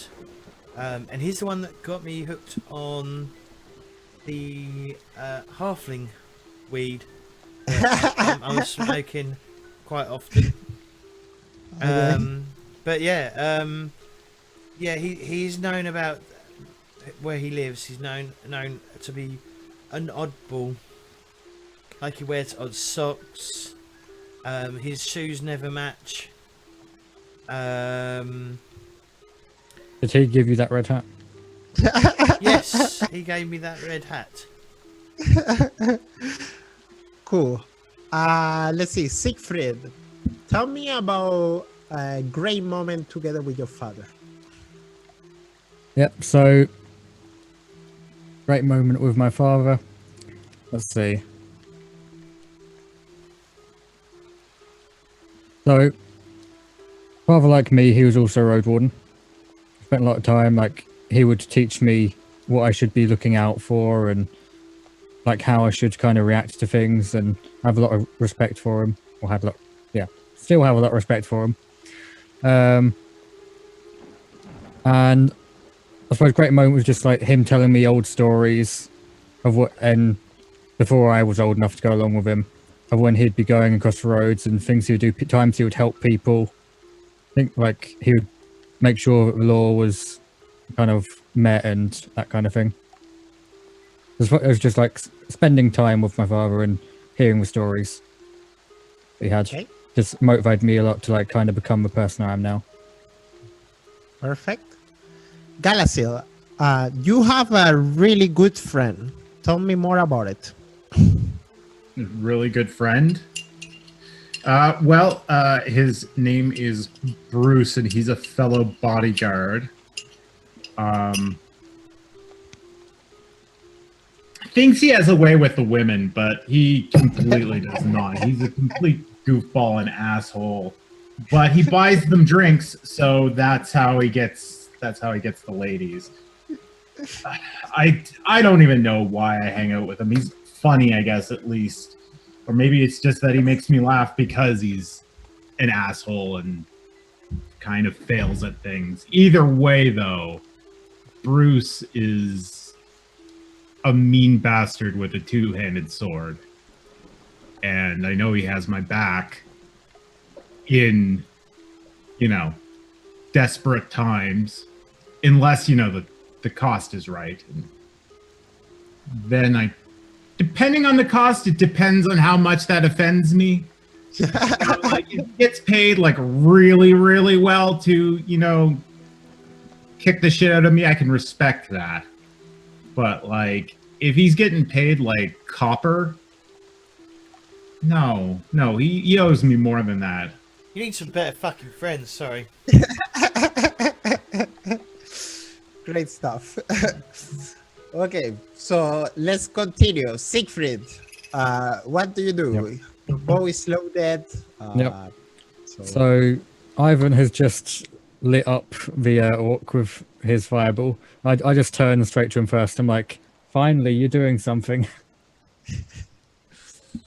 And then I just hold up my crossbow and fire at the orc again. Okay. Now you have a lit up target. Do I get a vision bonus? He's on fire. Yeah, why not? I will give you a +20. Okay. Bow, crossbow. Orc plus 20. And I you want found. I want to re-roll that. Okay, you may re-roll that.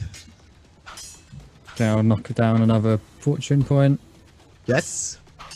Click me, crossbow, orc. Hope not to miss again. There you go. This one hit the head. Roll Nice. damage. Yep. So you get a +4 SL. I think.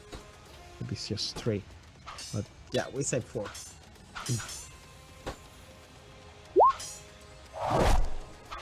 Okay. And it's the head. That was a really hard hit. It kind of like goes inside one of his eye, and you can hear this orc kind of like scream in both anger and pain. Yeah, you know, and he staggers a little bit back, and you start to see the orc tire. You know, you start to see that both the fireball and the arrow that you shoot at him are affecting him somehow. Galasil, your turn.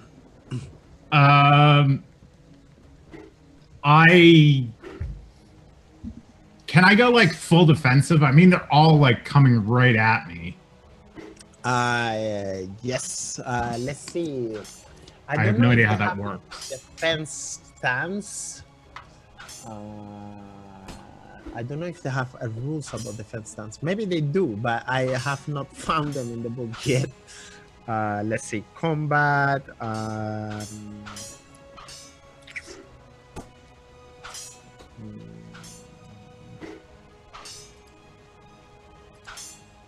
Okay, let's see that you can go in defense stance and you get a +20 to your defense rolls. Okay.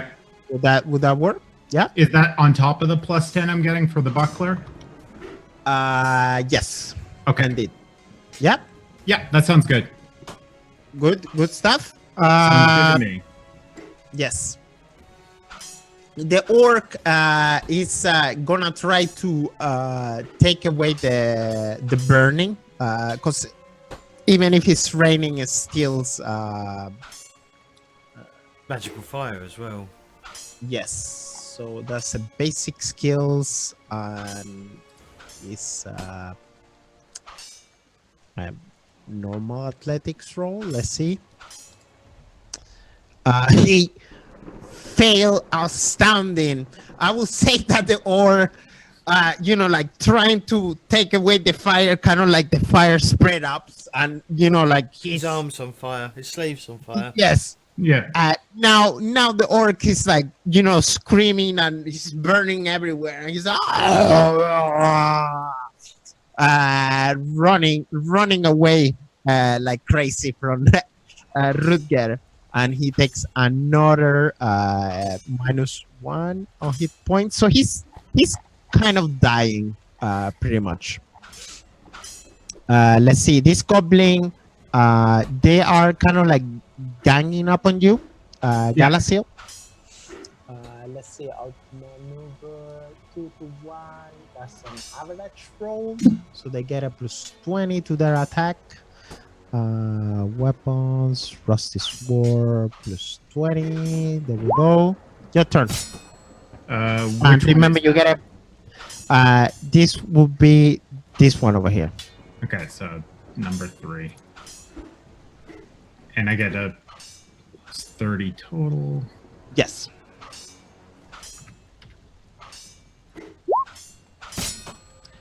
Yes, and you get another. You get another advantage. This goblin also jump on you, but now you are outnumbered by 3 to 1, so he will have an easy attack on you. Let's see. Weapons. because this war attack 40. 1 second, that was wrong. I was like, wait, that looks a little high. I'm sorry. There we go. And you managed to defend that one. About advantage, I would say that you get one advantage because otherwise you will get one extra advantage for each attack, and you only get it once per round of defending stance. I hope you understand what I mean. Yeah. Yep. Yeah. And the last goblin, the last goblin, he is still kind of like in shock that his weapons break. And he's kind of like trying to do me actually a strength roll. You see this goblin kind of like jumping and trying to grab your shield and trying to like, you know, like thug it out of you. Okay. Modifier? You get a plus 20 because I imagine your shield is on, and you get your advantage also, so a total of 40. Okay, 40.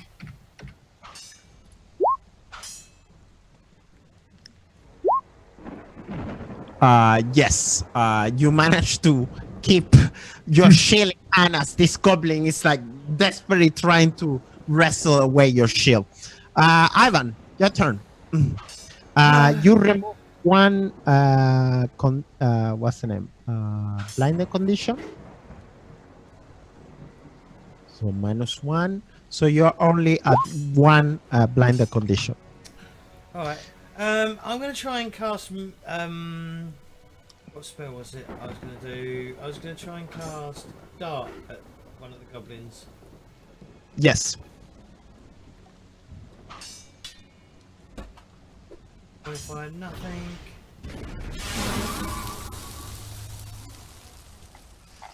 Which goblin is that? The one closest to me. So number 3. That one. Yeah, number 3. Yes. Yep. Go ahead. Do spell damage, and that's a total of 3. No, the dart is sorry. The dart is a spell damage of 0, but you get a plus 3 for your SL.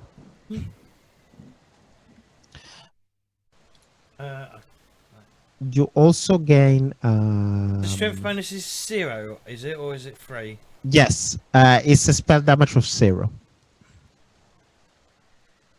Hang on. Oh, let me do that again because I think I did that. The spell damage. What's it? SL? What's the strength? 3. Bonus? Your SL is 3, and I will give you a plus 1 because advantage, so it's a total of 4. Yep. And spell damage 0. 8 damage to the goblin. Yes. You throw. Tell me what you throw. How does it look? How does it feel? Tell me how. So does it feel in your body? So I like click my fingers and a flame appears and I pull it out to a long like dart type thing and then I throw it. Okay. How does it feel in your body when you're doing these magic things? How? Describe me the feeling inside your body. Oh, my eyes glow probably with a burning rage. Okay, fair enough. And my hair smoulders as well. Okay. Yes. But yeah, I just feel obviously I feel powerful, but I also feel like the possible like tangents of like chaos around me. Okay. Yes. Fair enough. Let's see, Siegfried, your turn. Yep. You also had one advantage because you did hit the orc last time. So Okay. So what I'll do is I don't want to just reload. Would it be safe to just jump down from here, or would that? you How will high need is to it? do a climb, kind of. It's a couple of meters, perhaps like 3-4 meters to jump down. it's more like a slope. I would say it's more like a slope than just a hill. So you could like try to rush your way down, but I would still want an athletics check, I would say. Could I? Yeah, athletics in that case. What if I decided to do a running jump off onto one of the goblins with my dagger out? Okay. You let's fucking see. running chumps, J-Wall. You did it to a bloody bog octopus in the last game. So I will couple of tests then. I will say first will be an athletics just to take the first, then another athletic to see how graceful you land, and the last one will be a strength. Okay. This So is it's where I three probably. tests. This is where I somehow kill myself. Okay, first athletics test. Yes. Woo! Well, time to stumble down the hill.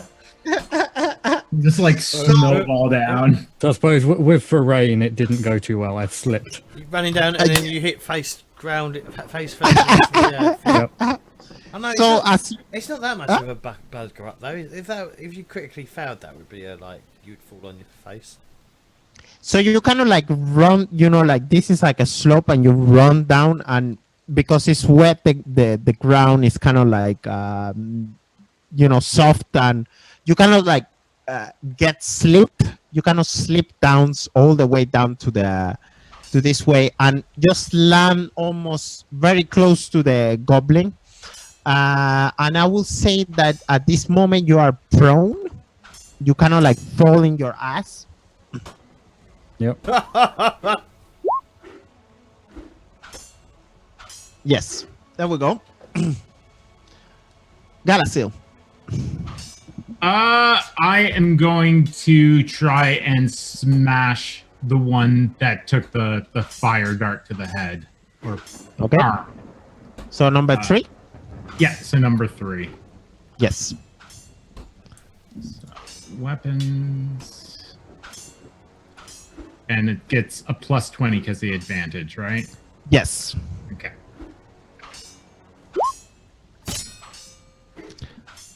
He's gonna try to defend against your attack, and he failed -4. So you will do a total of +7 to your damage. Okay. Oh, really? Are you? Oh, okay. Because I'm gonna shut up. I was about to say he actually got +4 to hit.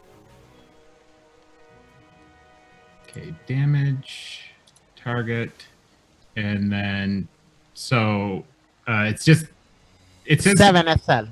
7 SL. Okay. Yes.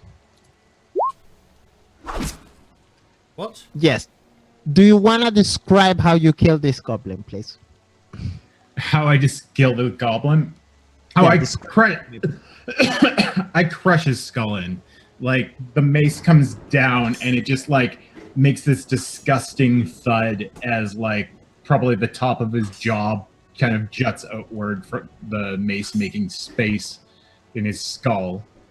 And then like I wrest my mace from the skull and shake it off and turn towards the other two and kind of like roar at them. Great stuff. Yeah, like Actually, "Ah!" okay, fair enough. Do me an intimidation roll. I will give you a +20. Okay. And skill.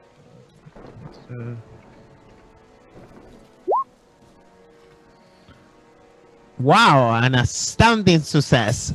Nice. Let's see. Cool. I don't think they're gonna be able to beat this, but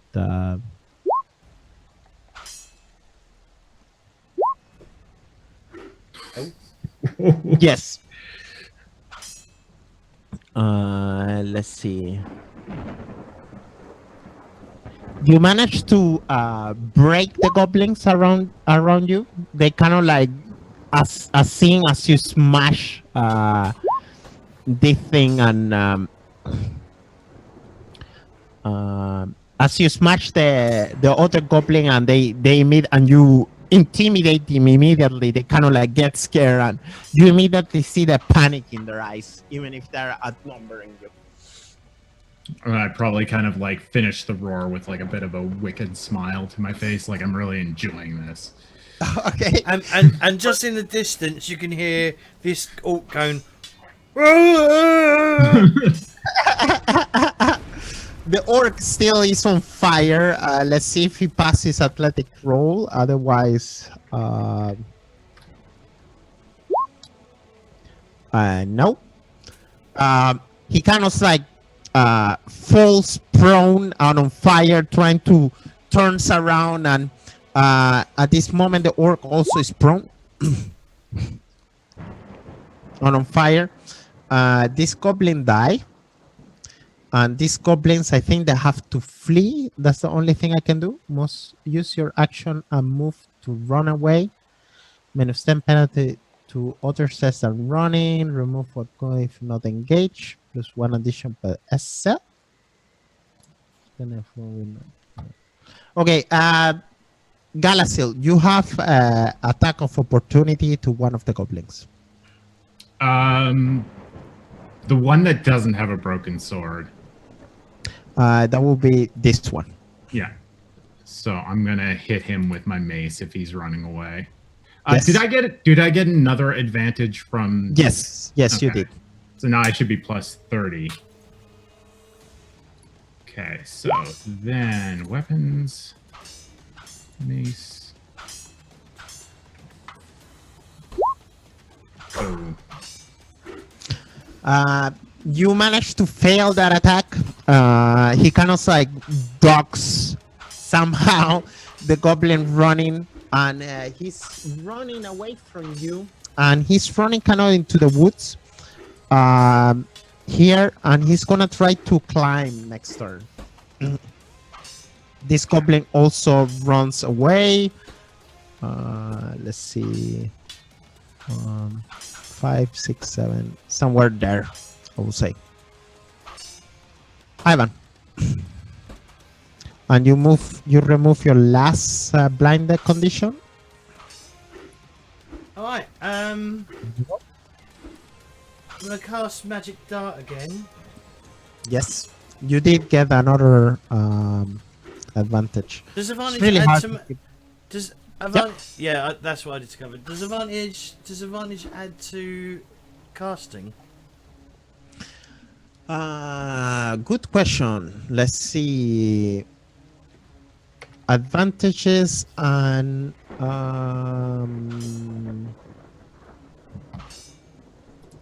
casting tests.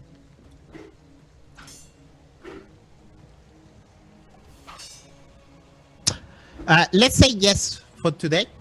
But I'm not sure. Actually, I'm not sure about how advantage and combat. Let's see. Yeah. Advantage in combat apply to casting tests, not channeling tests. So it will. Yes, exactly. Yeah, your advantage applies. Yeah. Alright, so what am I at? Plus 20 was it to hit? Yes. Yeah, you have 2 advantage.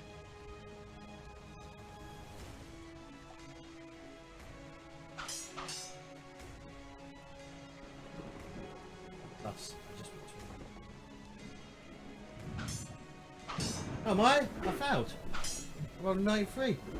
Ugh. Oh. Yes. I mean, you could use a. Nah. Nah. No. No. They're broken. Okay. They're running. Okay. They are running away. Siegfried. It takes half turn to get yourself up, but you will still have one action to do.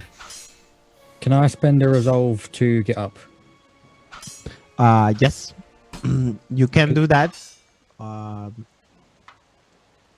Let's see. Wait 1 second. That's on page 171. Resolve. Remove one condition. Yes, for sure. Yeah. I mean, I get my action as normal, and like I could move as normal as well, couldn't I? Yeah. I do that. Yeah. So I'll spend a resolve. Yep. And then I want to... So I'll pull out my dagger. Well, I assume I already had it out when I made the jump. I just probably dropped it, so I'll just grab that again quick. And I will run at the orc. Okay. Try to just end it in case it gets any funny ideas about going for Rutger again. Yep, go ahead. So... I believe, yeah, I can make it there. Then I'll shank him with the dagger. Okay, and you will get another +10 because you are charging to hit. And he is kind of at the moment prone, so you get another +20 to hit in melee combat. Okay. So I'm getting just +30, yeah? 40, yes. 40. Did I keep my advantage? Yep. So Okay. you got a 20 advantage and 20 to hit in melee combat. Okay.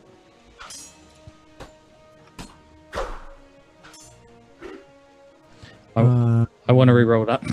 Yep. I got no fortune points left now. Okay.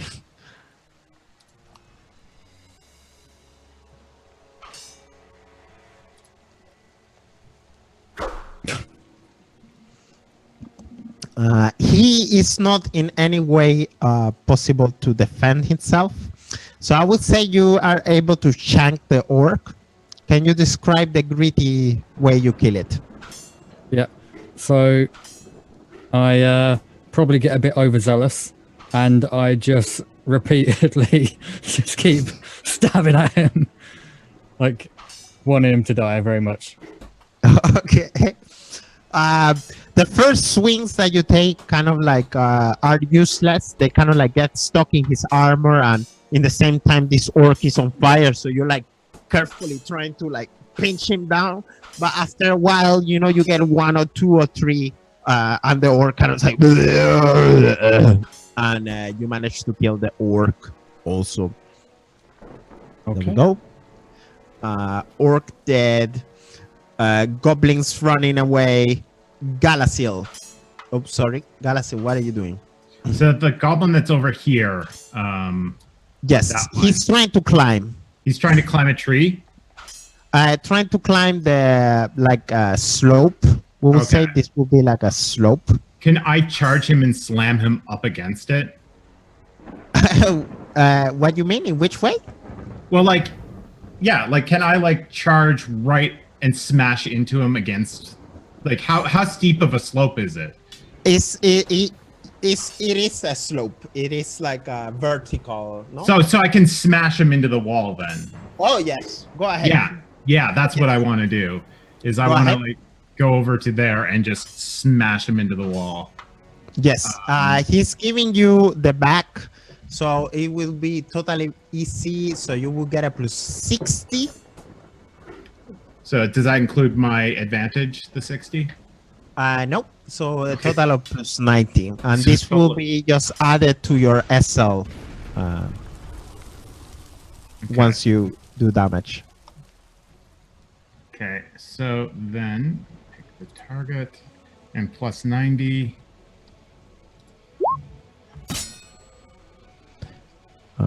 So that will be a total of 10 SL in damage. Okay. Go ahead, roll damage. Yeah.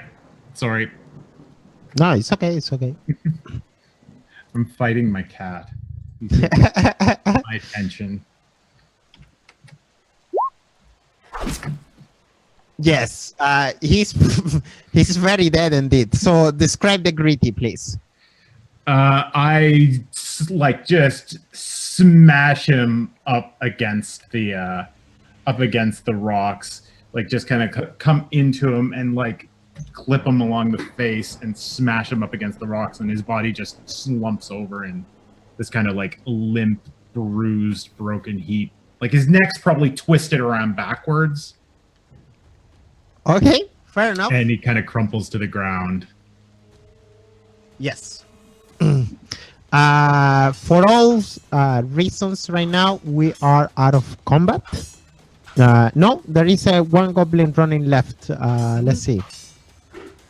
Is he going to run the other way now? He sees Siegfried in front of him because he's supposed to run away from enemies.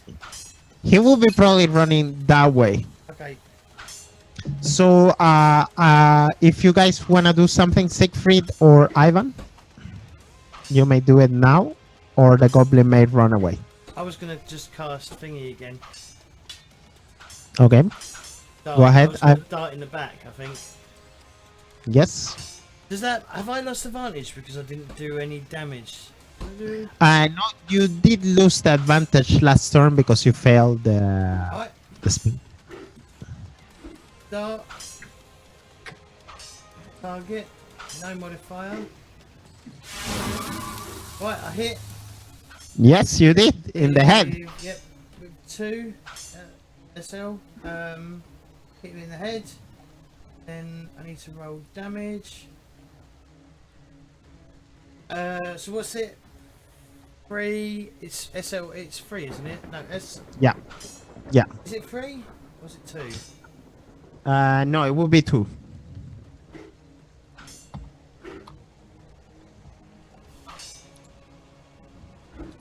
Six damage. That's abysmal.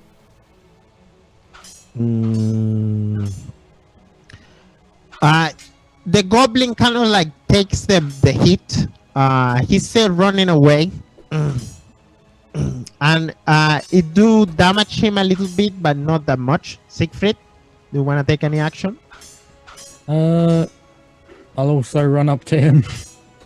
You want to run up to the goblin? Yeah. Okay, go ahead. How your distance are...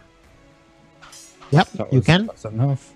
So I will give you an extra 10. You get an extra advantage also because... Yeah. You are charging. Yep, go ahead. So we've got plus 30 now? No, plus. Yes, and I will give you another plus 20 because he's giving you the back. Okay. So that's 50 total. Yep, go ahead. Okay. I can't wait to miss this one.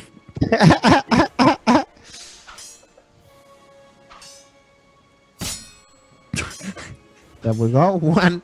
One SL damage. And damage.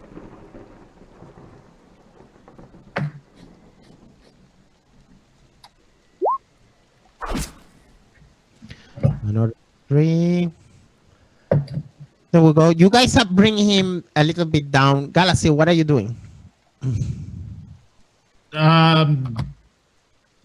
At this point, I'm probably looking over the corpses and just kind of like taking stock of the situation, making sure that there's no one else that I have to worry about. Siegfried's got we have the one goblin on the run, and Siegfried is like right up with him. So yes, I just want to make sure there's nothing else to be wary of, and kind of enjoy the kind of rain making me feel a bit cleaner after combat.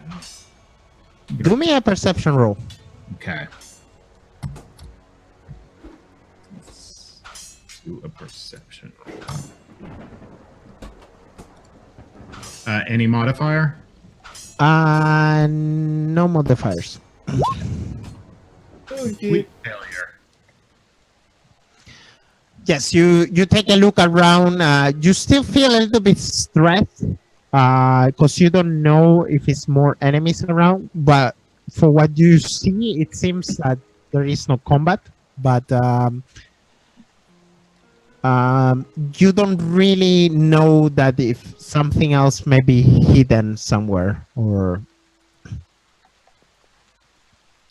So let's see, Siegfried, I will let you do a last attack to the goblin. Yep. So I will swing at him with the dagger again. Yes. And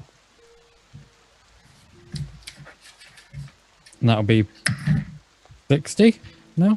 Yes.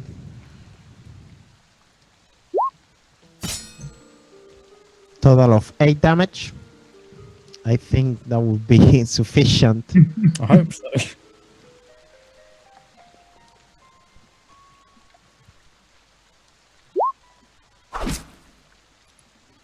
Yes. Describe how you kill this last goblin, please. Yep. So I hit him in his secondary arm.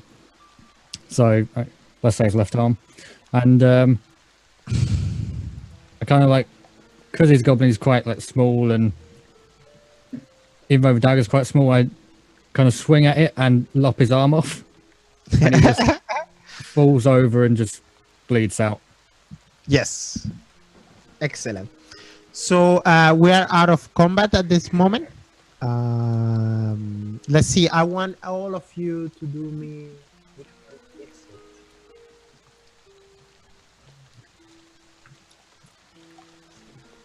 Endurance, please.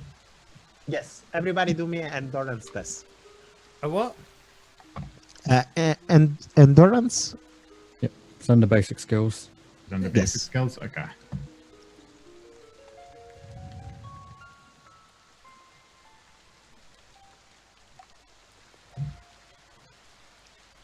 Hey, we all failed. The combat did take more of your energy than you hope it did. So all of you are fatigued. Okay.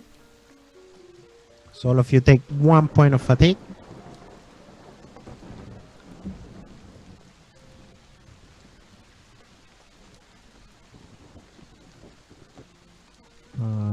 Where are you, Ivan?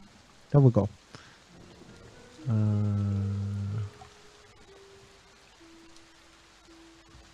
There we go. So what are you guys doing? Go ahead.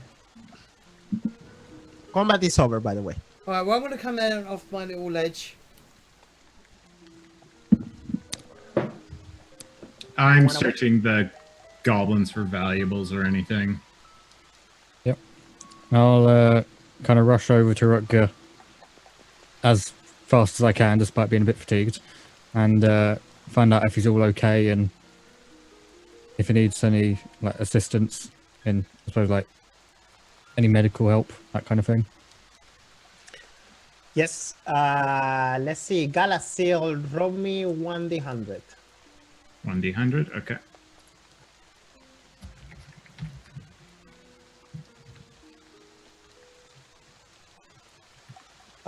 You do find a couple of brass coins.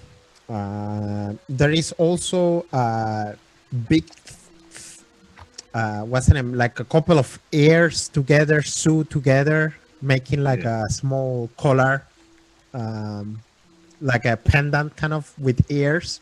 Goblins have no taste. You find also, let's see, roll me 2d10.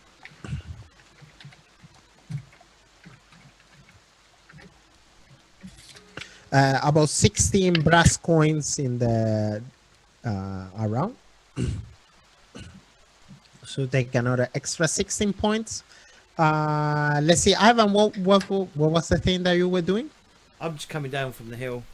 Basically. Okay, taking it slow. Siegfried, you arrive and you can immediately see that Rutger have like a big cut. How do you say, between the pelvis and the leg? Bye. Yeah, in the thigh. Yeah, like a really, really nasty gush.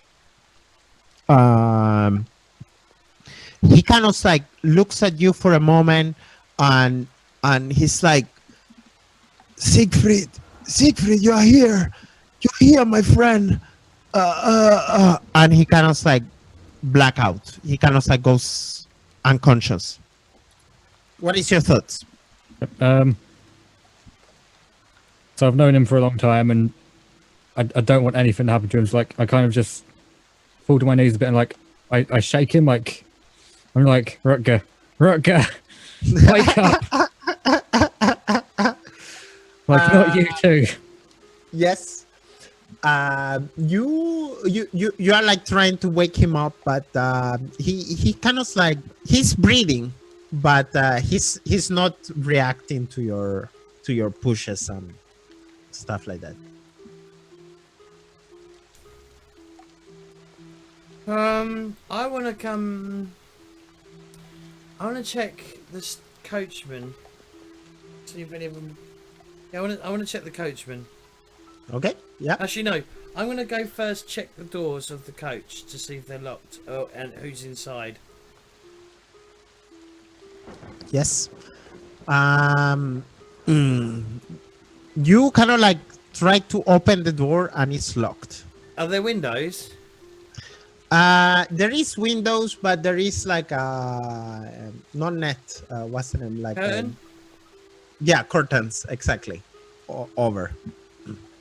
I'm gonna knock on the door.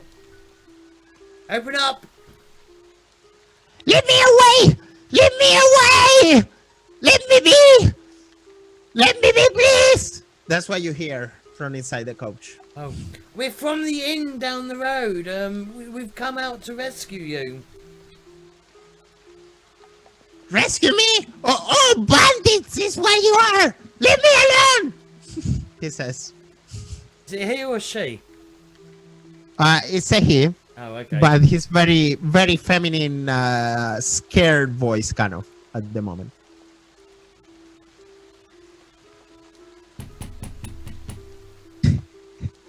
I say leave me alone, please! Just look through the bloody curtain.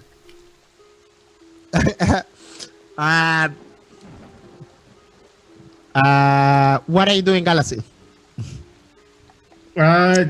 I'm gonna make my way over towards the pair of them and see what is going on over here and kind of take stock of the situation. Okay. I don't think I have any healing skills per se. Yeah, I have no advances in heal or anything. So I'm gonna go over with Craft because that's who I kind of pair up with anyway. I'm his bodyguard. And I knock on the door as well. Like that, yeah? Yeah. What do you say? Excuse me, we were sent to rescue you, I think. What's the servant's name? Do me an intelligence roll. Both of us or just Ivan? Both of you can do an intelligence roll.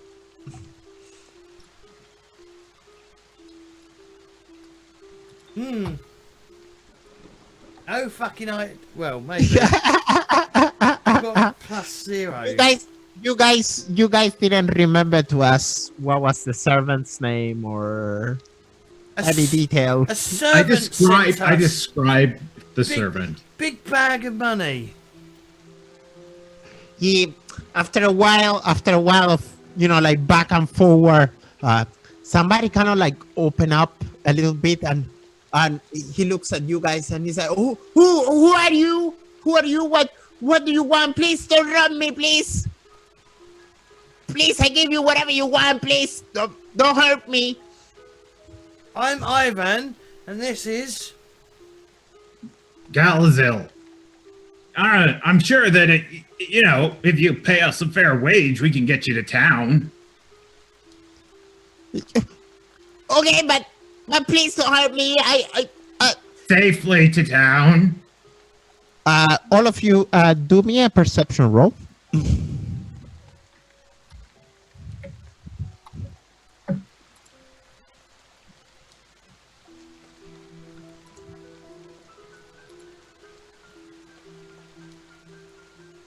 oh fuck me, Okay. I actually succeeded. Fuck me, marginal success. Both you, Siegfried and Ivan, you can hear a noise in the back of the coach.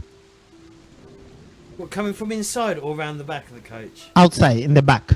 I'm gonna look at I'll look at Siegfried and we both look back, I guess. And then I'll look down at Gal and I'm gonna I'm gonna elbow him in the face. Like, prod him in the face. Just because I'm short doesn't mean you can. You're not paying me that much. Your master's not paying me that much. You prodded me when you wanted me to get... Not in the face. What do you want? Where else am I going to prod you? I'd have to bend down onto the ground. Anyway, there's a noise coming around the corner behind the coach. Go have a look. And I kind of saunter around back of the coach, I guess. You can see a chest. It's kind of close. The chest is a big chest. Probably, you know, like where people store stuff, you know. And you can see the coach kind of like, you know, like trying to get open, but it's close. Coachman? You know. No, not the coach. It's the chest. It's kind of like it's trying to open, like. Oh, so someone's the chest inside. is someone's inside of it. Yeah. Yeah. Can I just try and like wrench the chest open? You just like pull it up. Yeah. Should we go for a break once he's done a roll, and then we can find out what it is inside after The break? Yes. Yeah. Do me a cool test. Okay.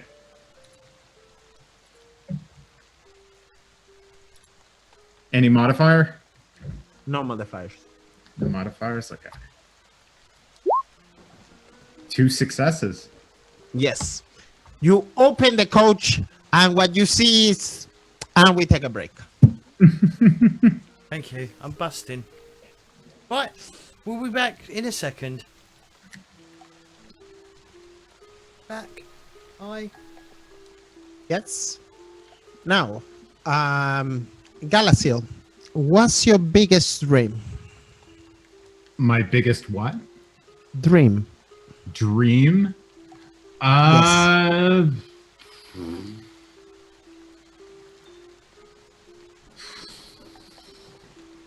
To never have to, no, because that would be boring. I was like, to never have to work again, but that would be way too boring. To do something that I'm gonna be remembered for. Okay. Like that's like my biggest kind of like hope. Now, I don't want to do something that's not like, I want to be like a bodyguard or, you know, related to that. Like I want to be involved in that element, but I want to be part of just some sort of just memorable stories, to have stories to tell as I drink and catch up with friends. Like, those are my biggest dreams, is to have like the story that's I'm gonna always tell and will always be better than everyone else's story. Okay. Yeah. Man, Siegfried. You're living the dream right now. Siegfried, if you had a wish, what would it be? My wish would be for my father to have not died. Okay. For him to have come home that day. Okay. Yes. And Ivan, what do you expect from your master? What do you expect after this mission will happen? Oh, well, I expect the letter will be telling me to go somewhere else to do something for him. And I suspect it won't end until I eventually become a full-fledged wizard myself. Okay. Yes. So, Galasil, as you open the chest, you actually see a goblin inside the chest, kind of probably got trapped, and he kind of like looks at you really like in shock. Do me a melee attack, weapon skill. Okay, a weapon skill. Yes. Attributes. Attributes. Do I get any kind of modifier for We'll say no. driving him? No? Okay. No. Quite So a failure. Well, not quite, but enough of a failure. as you open and you are about to hit this goblin, you see this goblin have time to put a horn in his mouth, and you hear this.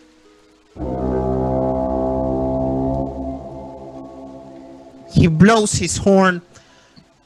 Seconds after, your mace falls on the goblin and smash his face, and everything in that chest goes.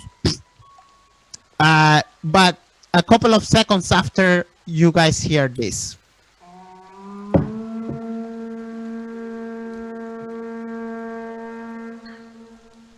Your thoughts? Ivan, I think we should get going. Quickly. Come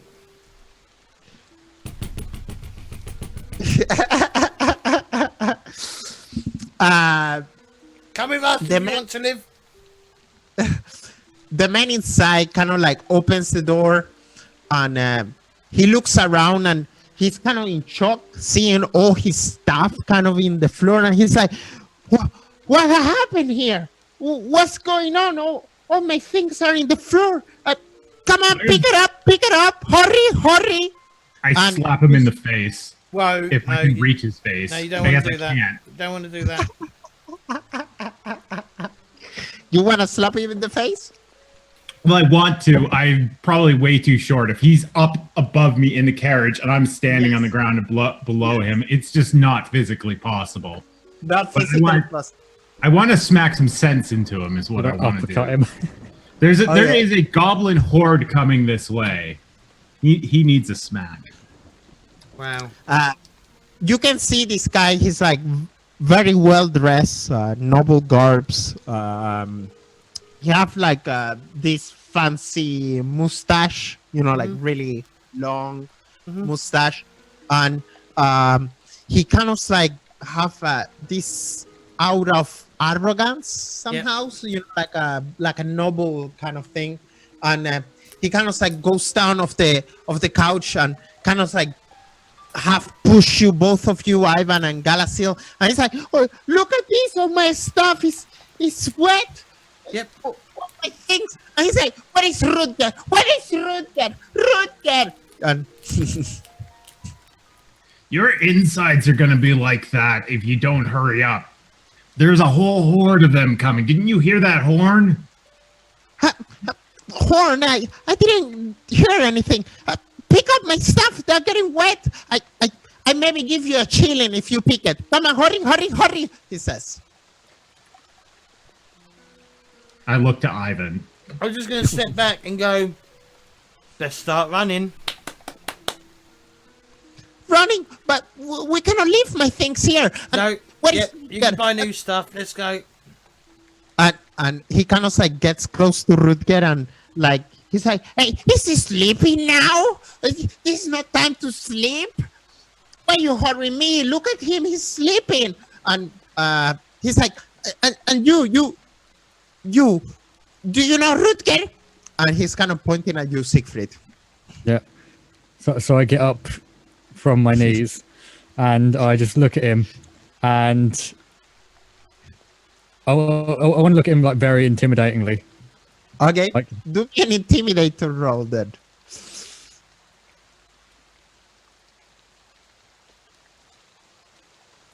any modifiers? No. Okay.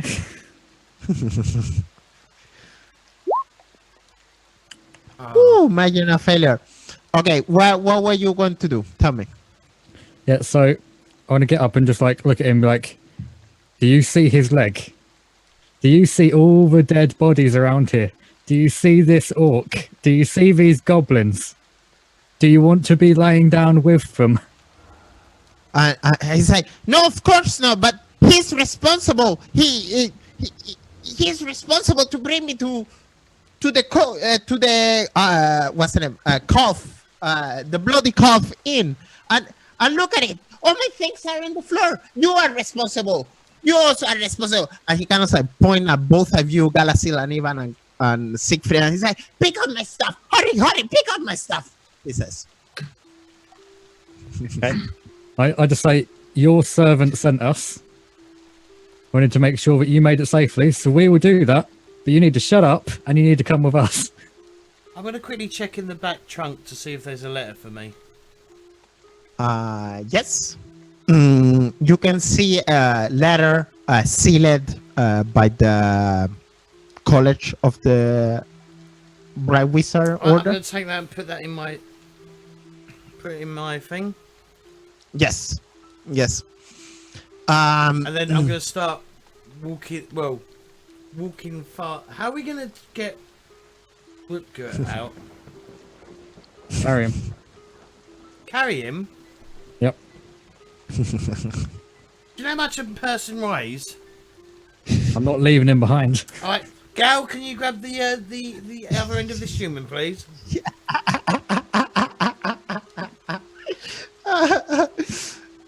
I do. I grab him. Come on. I mean, surely I could like swing him over my shoulder. You see the noble kind of like go, just one moment, please. No, I don't. I don't let him get back in that stupid coach. I try to stand between him and the coach. It's like, and he's like, it just will be a couple of things, please. Come on, please, let me in. You know, the faster we can go. You know, he says, you can pick my stuff so long. I give you a shilling if you do it. I look over his shoulder or around him at Ivan. What do you want to do with this one? I'm going to walk up to him. Do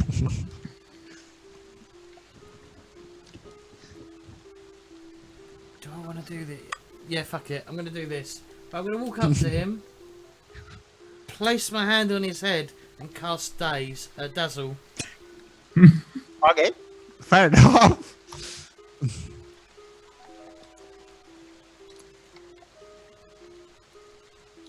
Where is he?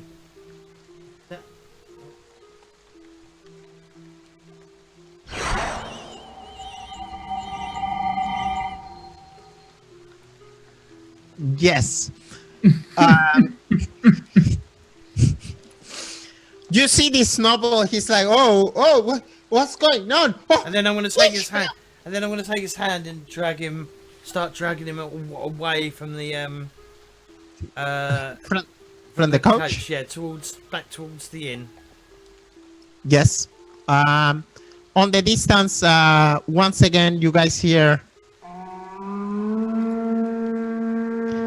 And it's way closer this time. Siegfried, we need to move. All right, let's go.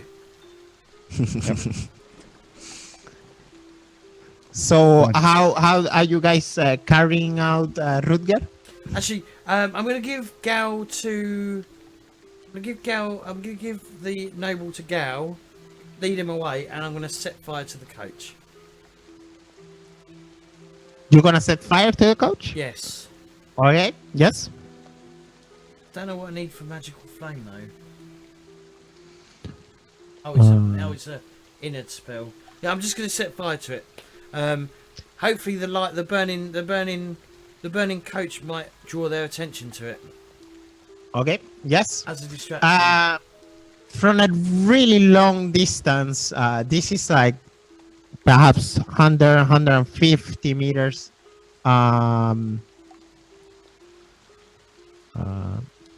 Coming from a corner, you can see these guys. These guys are not here. They're like perhaps like 150, 200 meters away, but they're coming this way. All right. Okay. Can I quickly? Do I have time to do it, guys, or do you think I should just run? I think we should just run. All right. I'm just gonna run then. Okay, Siegfried, what are you doing? Yep. So I want to toss Rutger over my shoulder and just run Okay. as well. Oh, and I'm going to grab Okay. the blunderbuss. Yes. Yes. You throw Siegfried over your shoulder. Please, Siegfried, do me a strength roll. Yeah.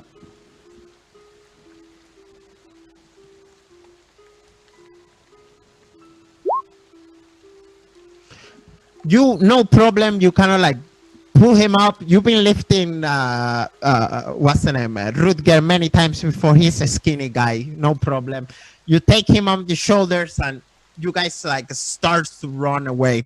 The noble, even as you guys are running away, he's kind of like screaming and not screaming, but like, "Oh, witchcraft and my things, you know, he's like very busy talking. And if I understand right, you guys just run away from here. Mm. Yes. Okay. Fair enough. 1 second.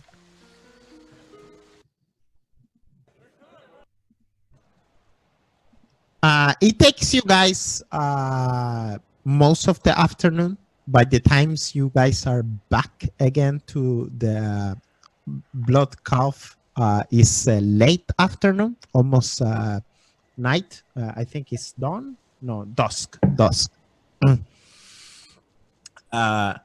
When you arrive at the trip at the let's see.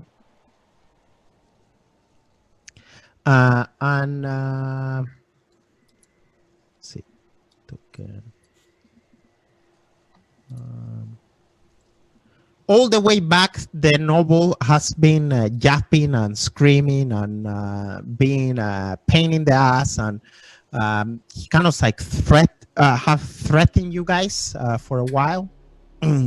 How are you reacting to this guy screaming and bitching around, pretty much? Well, I'm gonna advise. He must have bashed his head at some point, which is why he was dazed. And, Okay. I will just say he will thank us later that he's still alive. Okay. And I've been putting up with it and eating my words, just being like, not getting paid enough for this. Well, what about you, Siegfried? Yeah. So I've been carrying Rutger, and I'm trying to pay no mind to him either, and just kind of making sure we outrun the orcs and they're not following us. Yes. After a while, you guys arrive to the bloody calf. As I said before, it's really late at night, and you see the noble. He kind of like runs forward. You guys arrive at this bloody calf, and you can see the servant talking with like a really strong man. This guy is like perhaps 185, 2 meters tall, well armored. Around him, do me let's see which role would be this, an intelligence role. All of you can do an intelligence roll.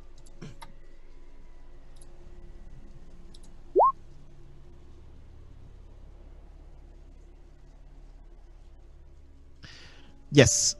Oh dear. Galasil, as you are looking around, you can see that the servant and this strong dude is surrounded by like what it seems like house guards. They're very well armored. They have halberd. They have not plate, but mail armor. They have really fancy shields, and they have really what's the name? Insignias, no insignias, but in the shields there is like yes, exactly, and you recognize that it's the same symbol that the servant had in his chest before. What is your thoughts?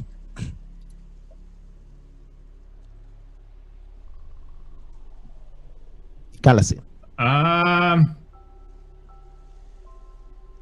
I probably should have had. We got him for you. as you scream that, the captain and the servant kind of like turns around and the captains look really angry and mad, and he's like, there he is. Oh, I mean, and good for your health, boy. And he kind of like turned to the servant. He's like, was I almost could smell your head on the pike. Yeah, but he's there. And the servant is kind of like, oh, he's there. And the noble kind of like run forward, and he kind of like drops in his knees, and he's like, oh, I'm safe. Oh, thank you, Captain Ralph, thank you. And he turns and he's like, arrest this man. He says, and as he says that, and you guys are walking, you immediately see all these guards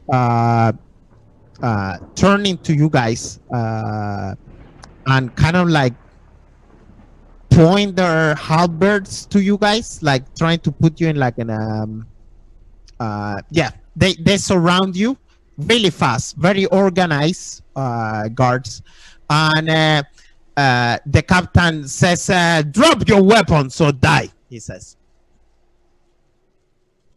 How you guys react? Well, I'm going to say this staff is for me to walk, I'm afraid. It's just a walking stick. Yeah, this is just a walking mace. And then I like point over at the servant. Look, he's the one that told us to go do this. What about you, Siegfried? Yeah, well, I'm not currently holding a weapon because I'm carrying Rutger. Okay, yep. He's like, yep. No, Go just, ahead. I'll put him down gently, just on the side, like on the side of the road. You're a road warden. Don't you have a badge of office? Do I? I guess so. Yes. Yeah. So I'll put him down and I'll show the badge to him. And the captain is like, but my lord, this is the law. What you want? Arrest this man, I say. They have offended me, and they didn't even pick my thing. And you see that one, the long one with the funny hat? Yeah, he is a witch. He's a witch.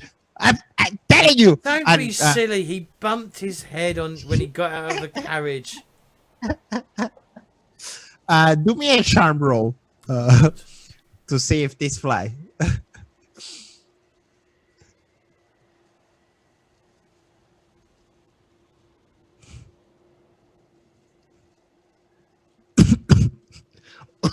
Wow.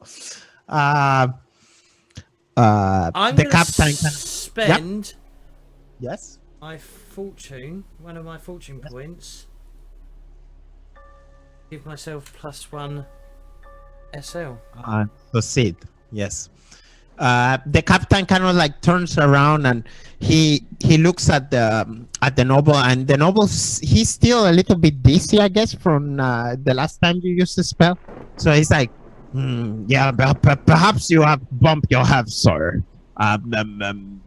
This man seemed to have bring you alive, I would say, right? He's like, yes, but they didn't expect me, especially that the dwarf. He told me not to get my things, and now they're lost. You know how much money was there, you fool? He's screaming at you, Galassil. Do you know how many orcs were coming? Orcs? And the captain says, like, orcs? What do you mean orcs? What Green? do I mean? The green, yeah, the green. They have these little orky things that are called goblins. They like stabbing people and stealing their shit. Oh, You know, generally bad, kind of monstrous people that like to just take coaches and kill people that are guarding them, and then I know leave what- poor defenseless nobles in the coaches screaming and crying, and then they complain when they get out of the coach that they can't run for their life. You know, those kind of orcs. yeah, I know these orcs, and and he kind of, you see the captain, he kind of like, and this stupid, referring to the noble, and the noble is like, and so the servant kind of like goes by, but my lord, I mean, you are safe, and you are here with us, and nothing will hurt you now, and forget about these fools, my lord. Forget about them. I mean, they're nothing for you, sir. Perhaps. But I would like the dwarf's heir. Give me the dwarf's heir. And you see the three of the guards kind of like put the lance, their halberd close to you, Galasil. What is your thoughts? What are you thinking that this is happening to you? They're still pointing their halberds at me? Yes. Can I interject? Yep, for sure. I'm going to point out that the dwarves helped save the empire when it was needed. With oh god. Sigmar, yeah. They forged his hammer, and we have a strong bind as the Empire with our dwarven allies. Okay, fair enough. Do me a plus 20 charm. I will give you a plus 20 for that explanation. Anything that you wanna add, Siegfried? Yeah, because I think I can. Assistance is a thing as well, isn't it? Yes. How does it work? Let's see how assistance works. I will say give you like an extra to somebody's role, but I'm more interested on in which way are you trying to assist. So I'll kind of I'll move up and I'll stand in front of Galazil, and I'll say, "Is this what you want to do in the eyes of in front of someone of the law who's done no wrong? Assert my authority." Cool. I will give you another plus 20, so it will be a total of plus 40 to your charm roll, Ivan. Right. Wow. Final fate point. +1. Oh no. I think what you can do as well is, can't you spend resilience to make it a confirmed? I'll just re-roll. Be a lot easier just to re-roll. Yes. It's 40 on the roll. Oh, you.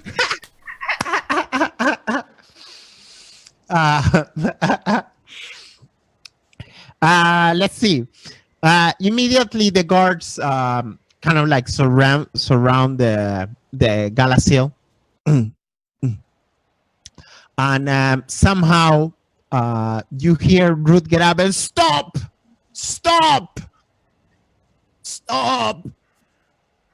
This man has managed to save the coach, and without them we will be both dead in the road. Please, and the Captain Ralph kind of like turns around and he meditates and he's like, I think our work is done here, my lord. I can see this dwarf have offended you, so perhaps an apology should be at time, I would say. And he kind of like tells you, dwarf, what say you? I'm sorry I made you leave all your valuables behind, okay? I'm sure you have plenty of money, and there are plenty of people out there, like your boy there. I'm sure he could go fetch you some new versions of everything. It'll be better than last time. And you see the servant, he's like, yes, my lord. We will make great clothes for you, and everything's gonna be fine. Don't worry, sir. And he's like, okay, I guess I take the apology. Okay, let's go. Father probably waiting. And he kind of like start to walk away, and the guards kind of like drop the guard and like move away too. The servant he goes to you guys, and he kind of like bows, and he tells you, thank you very much. You have no idea. My master can be sometimes very hot-headed, but you don't know the how much you've been doing today. All of you roll me another intelligence roll.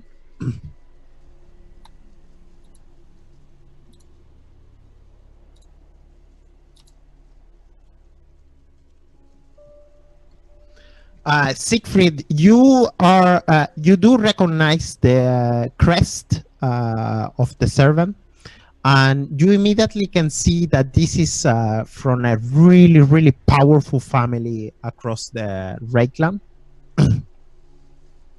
The servant, he turns to you and he says, perhaps if another time you need our help, our family is well connected, and it could indeed help you in another time. I'm very grateful for helping us, and have a good day. And who do we ask for? You may ask for the von Siegfried, he says. Okay. And he kind of like bows and he runs away, and the guards and the captain kind of like fumbles away. As he says that, 1 second. You can see Rutger. He's standing like, like he spit blood out of his mouth, comes out, like, and he kind of like drops against to the floor. Siegfried, what is your thoughts? Yep. So I run over to him. I can see that he's having trouble like standing up, and he needs some urgent assistance. So I kind of just pick him up again, and like rush him inside the inn. Yes. And I just like kind of kick the door down. I'll go in first and open the door. Okay. And as I'll kick it anyway. I'll go, is there an apothecary or a barber surgeon here? Is there a doctor here, basically, is what I'm saying, but in the Warhammer term, which would be, is there an apothecary or a barber surgeon here, or a surgeon of some sort? As you guys get in and ask for the doctor, everybody kind of like look at you guys weird, like they don't really understand, and they kind of like the barkeep come and he's like, oh my god, look at the scar. Oh, that's bar indeed. That's really, really bad indeed. And all right. Thanks for the narration, but could you get us an apothecary or a surgeon or someone that can help? Well, I mean, the closest person is Dr. Hamilton, and but he live about a half day from here. All right. I mean, I can get some bandage, some hot water, perhaps. Take him. Let's take him to my private room. This way. And he kind of like leads you guys here. Okay. 1 second. Here we go. So if you guys go into this room. Yep.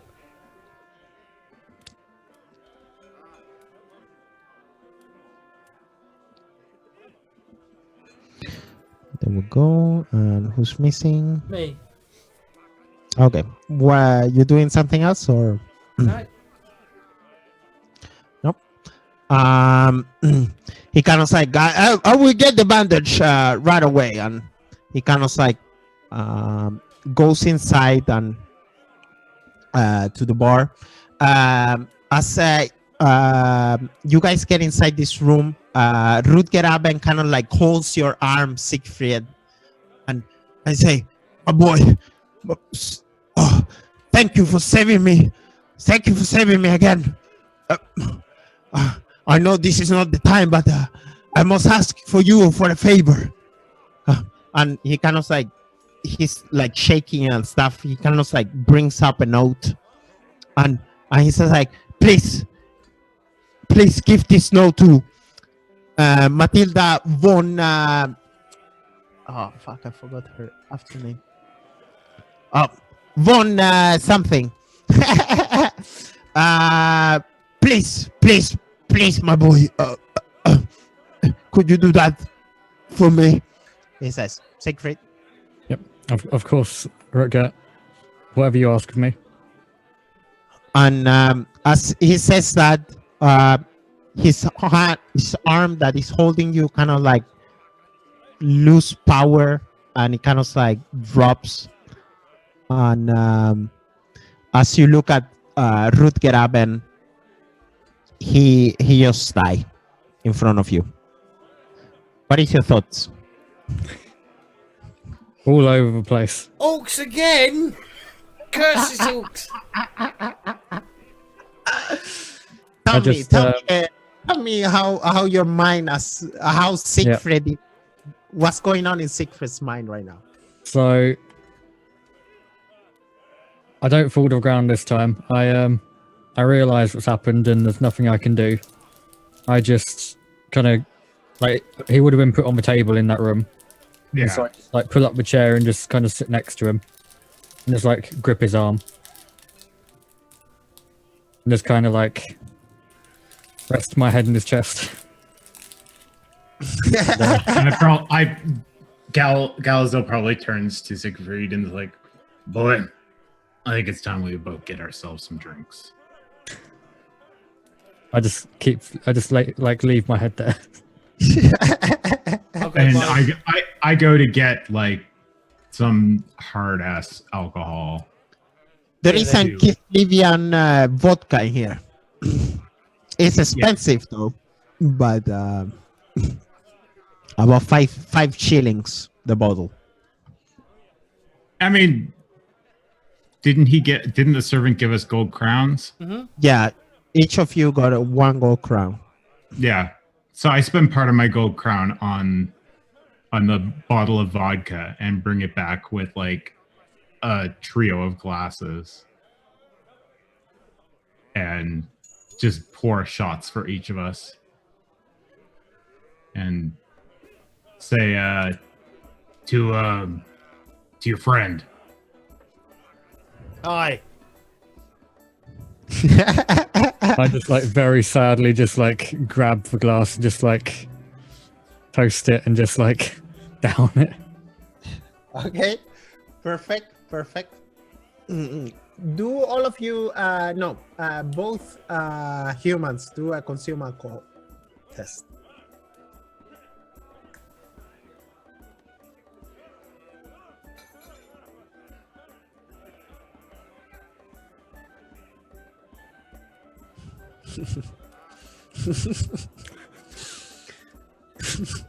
Not right now.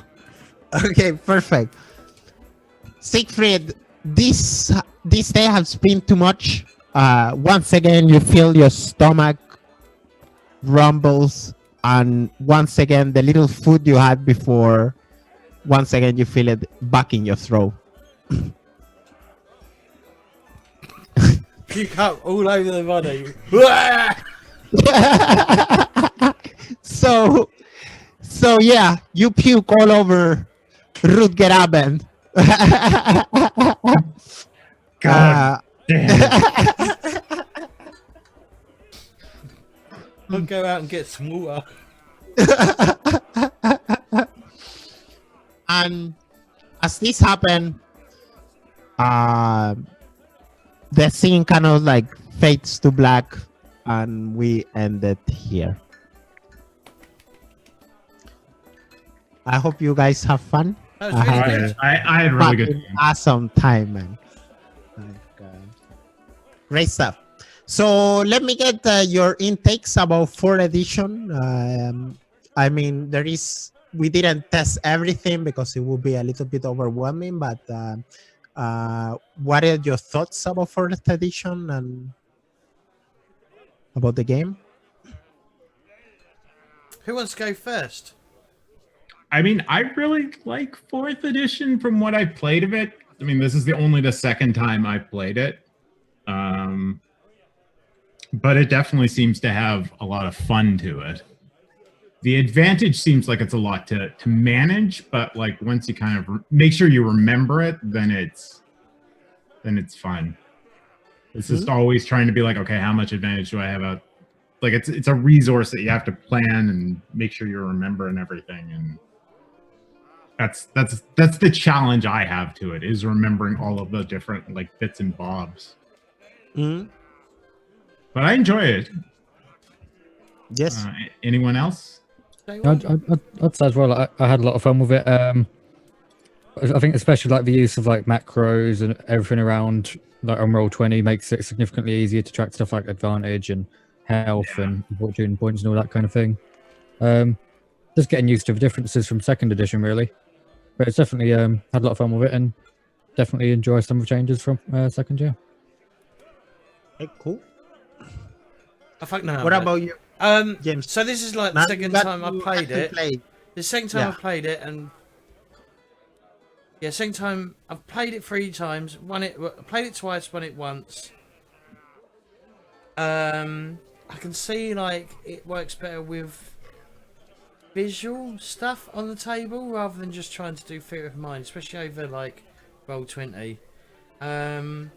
System-wise, it's similar yet different. Do you know what I mean? It's got a similar feel to like previous editions, 1st and 2nd, and obviously it's got more of a modern twist to it rather than like it's got very indie feels to the like an indie, almost like an indie game feel to the system itself, with the way advantages work and combat is a bit more, excuse me, freeform. Like where 2nd edition was like, oh, I want to charge, I need, oh, I've got 2 attacks, so I'm going to do a swift attack, I'm going to aim to hit and blah blah. That doesn't seem to be in it. Well, not that I've realised that it is. Again, I'm still concerned about like critical role against like defense, which I don't, when what happened in my game, which didn't come up, which confused the fuck out of me. But anyway, but yeah, I think, and it's the first time I've actually played against fought something other than not mutants or chaos. It's the first time I've gone up against like some orcs, which is different to like the normal games where it's like cultists and basically things of chaos and occasional Skaven. But yeah, no, I really enjoyed it. I think once more is out for it as well, I think it will be a superior game. And once people have got like their heads around it more, I think it will be considerably faster compared to like 1st and 2nd edition. But I'm comparing it to previous editions, so yeah. Compared to 3rd edition, 3rd edition was like a completely different game. Do you know what I mean? It was basically an entirely its own system. Did it work? Maybe. Never really got to play it because it was just, I read it, I own it, and but yeah, I don't know. I think there's elements taken from both, from 3rd edition and the even earlier editions as well.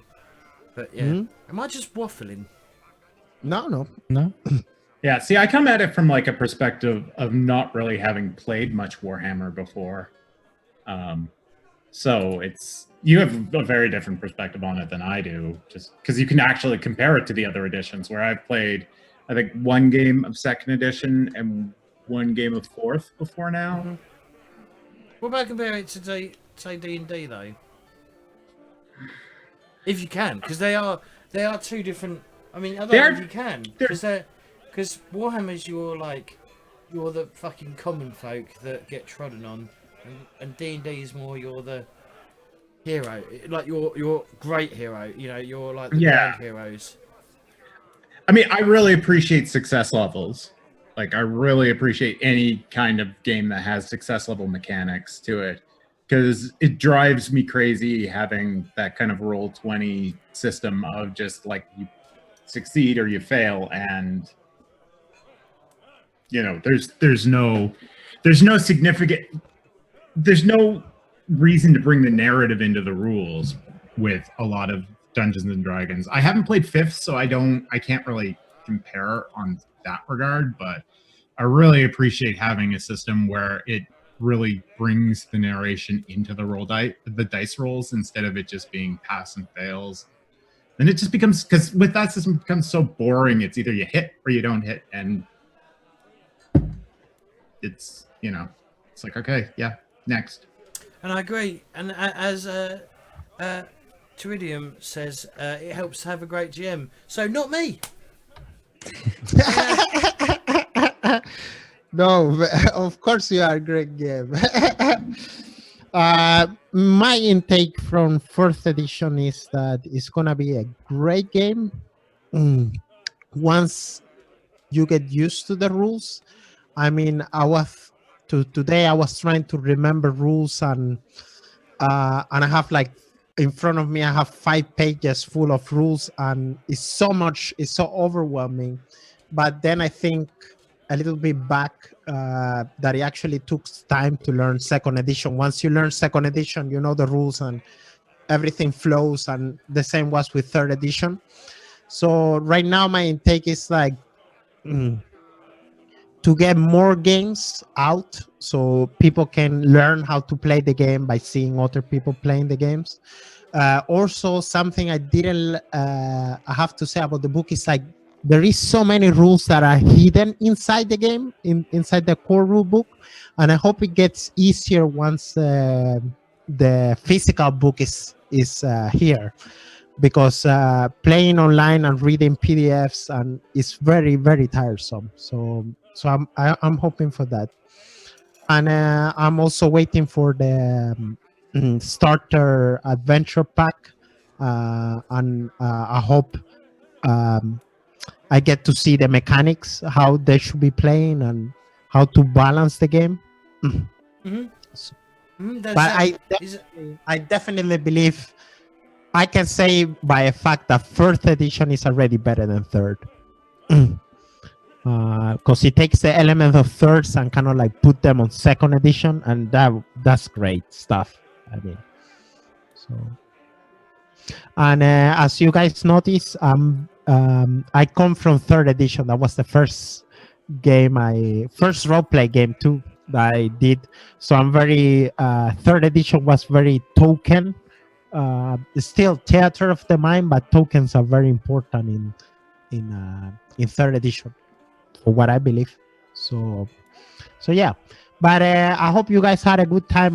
Like I said, you guys are really phenomenal. It was so fun to play with you guys.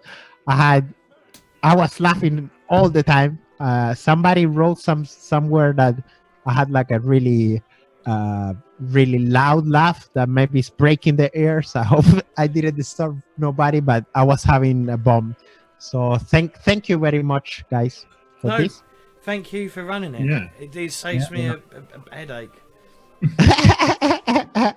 And as I said to James Corp, perhaps in November we can start to play more regular. If you guys are interested, I'm gonna run regular games for 4th edition. I only play 4th edition, too bad. No, what's the name? Warhammer only. But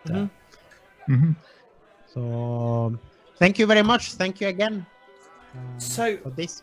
All right. Well, what I'm going to do is we're going to get people to shout out, and then what we'll do is we'll get you to shout out where people can find you and stuff like that. And so we'll start with Fishy. Fishy, why don't you give yourself a shout out?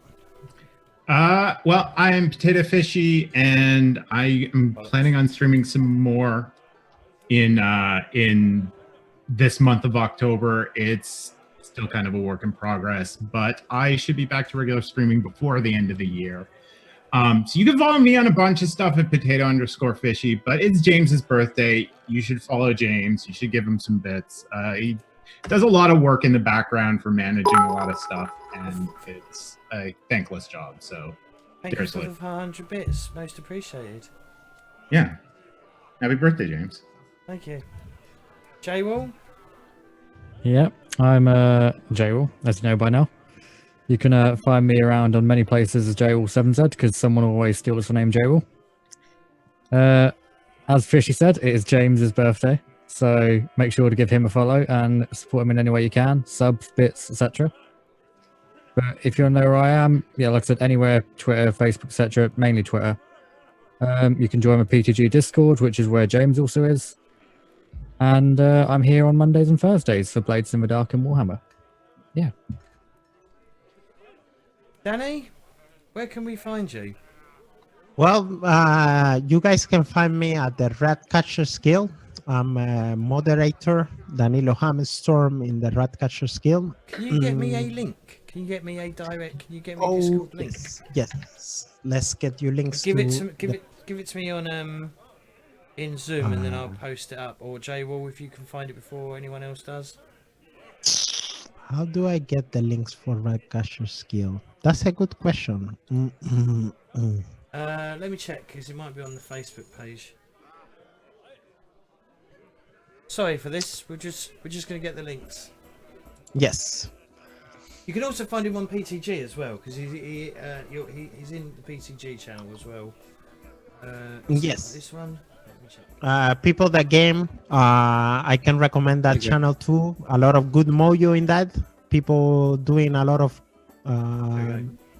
collaborating and a lot of good energy, I guess, from the channel anyway.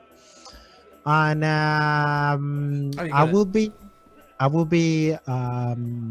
doing soon some tutorial videos on how to use Roll20 and Warhammer, so people can have it easier, more fun to play. So does speed it up check as that well. out. It Check does, that out. It totally speeds up. Do you have a YouTube? Not yet. Right, let me know once you've set up a YouTube channel, and I will. I will link to that as well. Yes. Yes. And last thing, I wanna thank Sirenscape. If you have an extra couple of bucks over, check Sirenscape.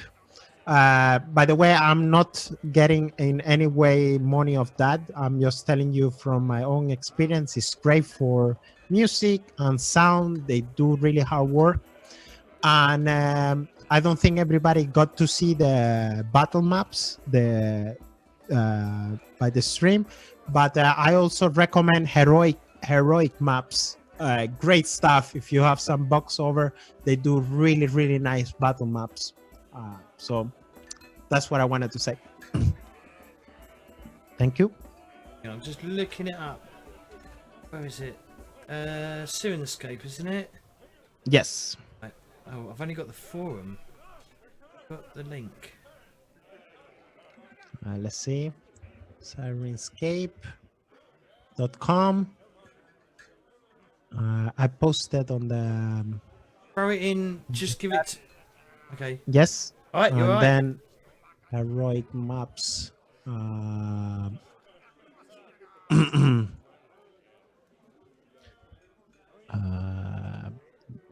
There we go. Those are my recommendation if you are into VTT. They help a lot. Yes. Brilliant. All right. Right.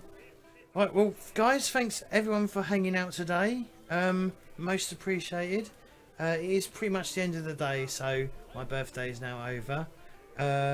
Check out our social media, or check out my social media, I guess. Check out our Discord, of course, as Jay will said, on PTG. Check out my Twitter, and if you're not following me there, follow me on there.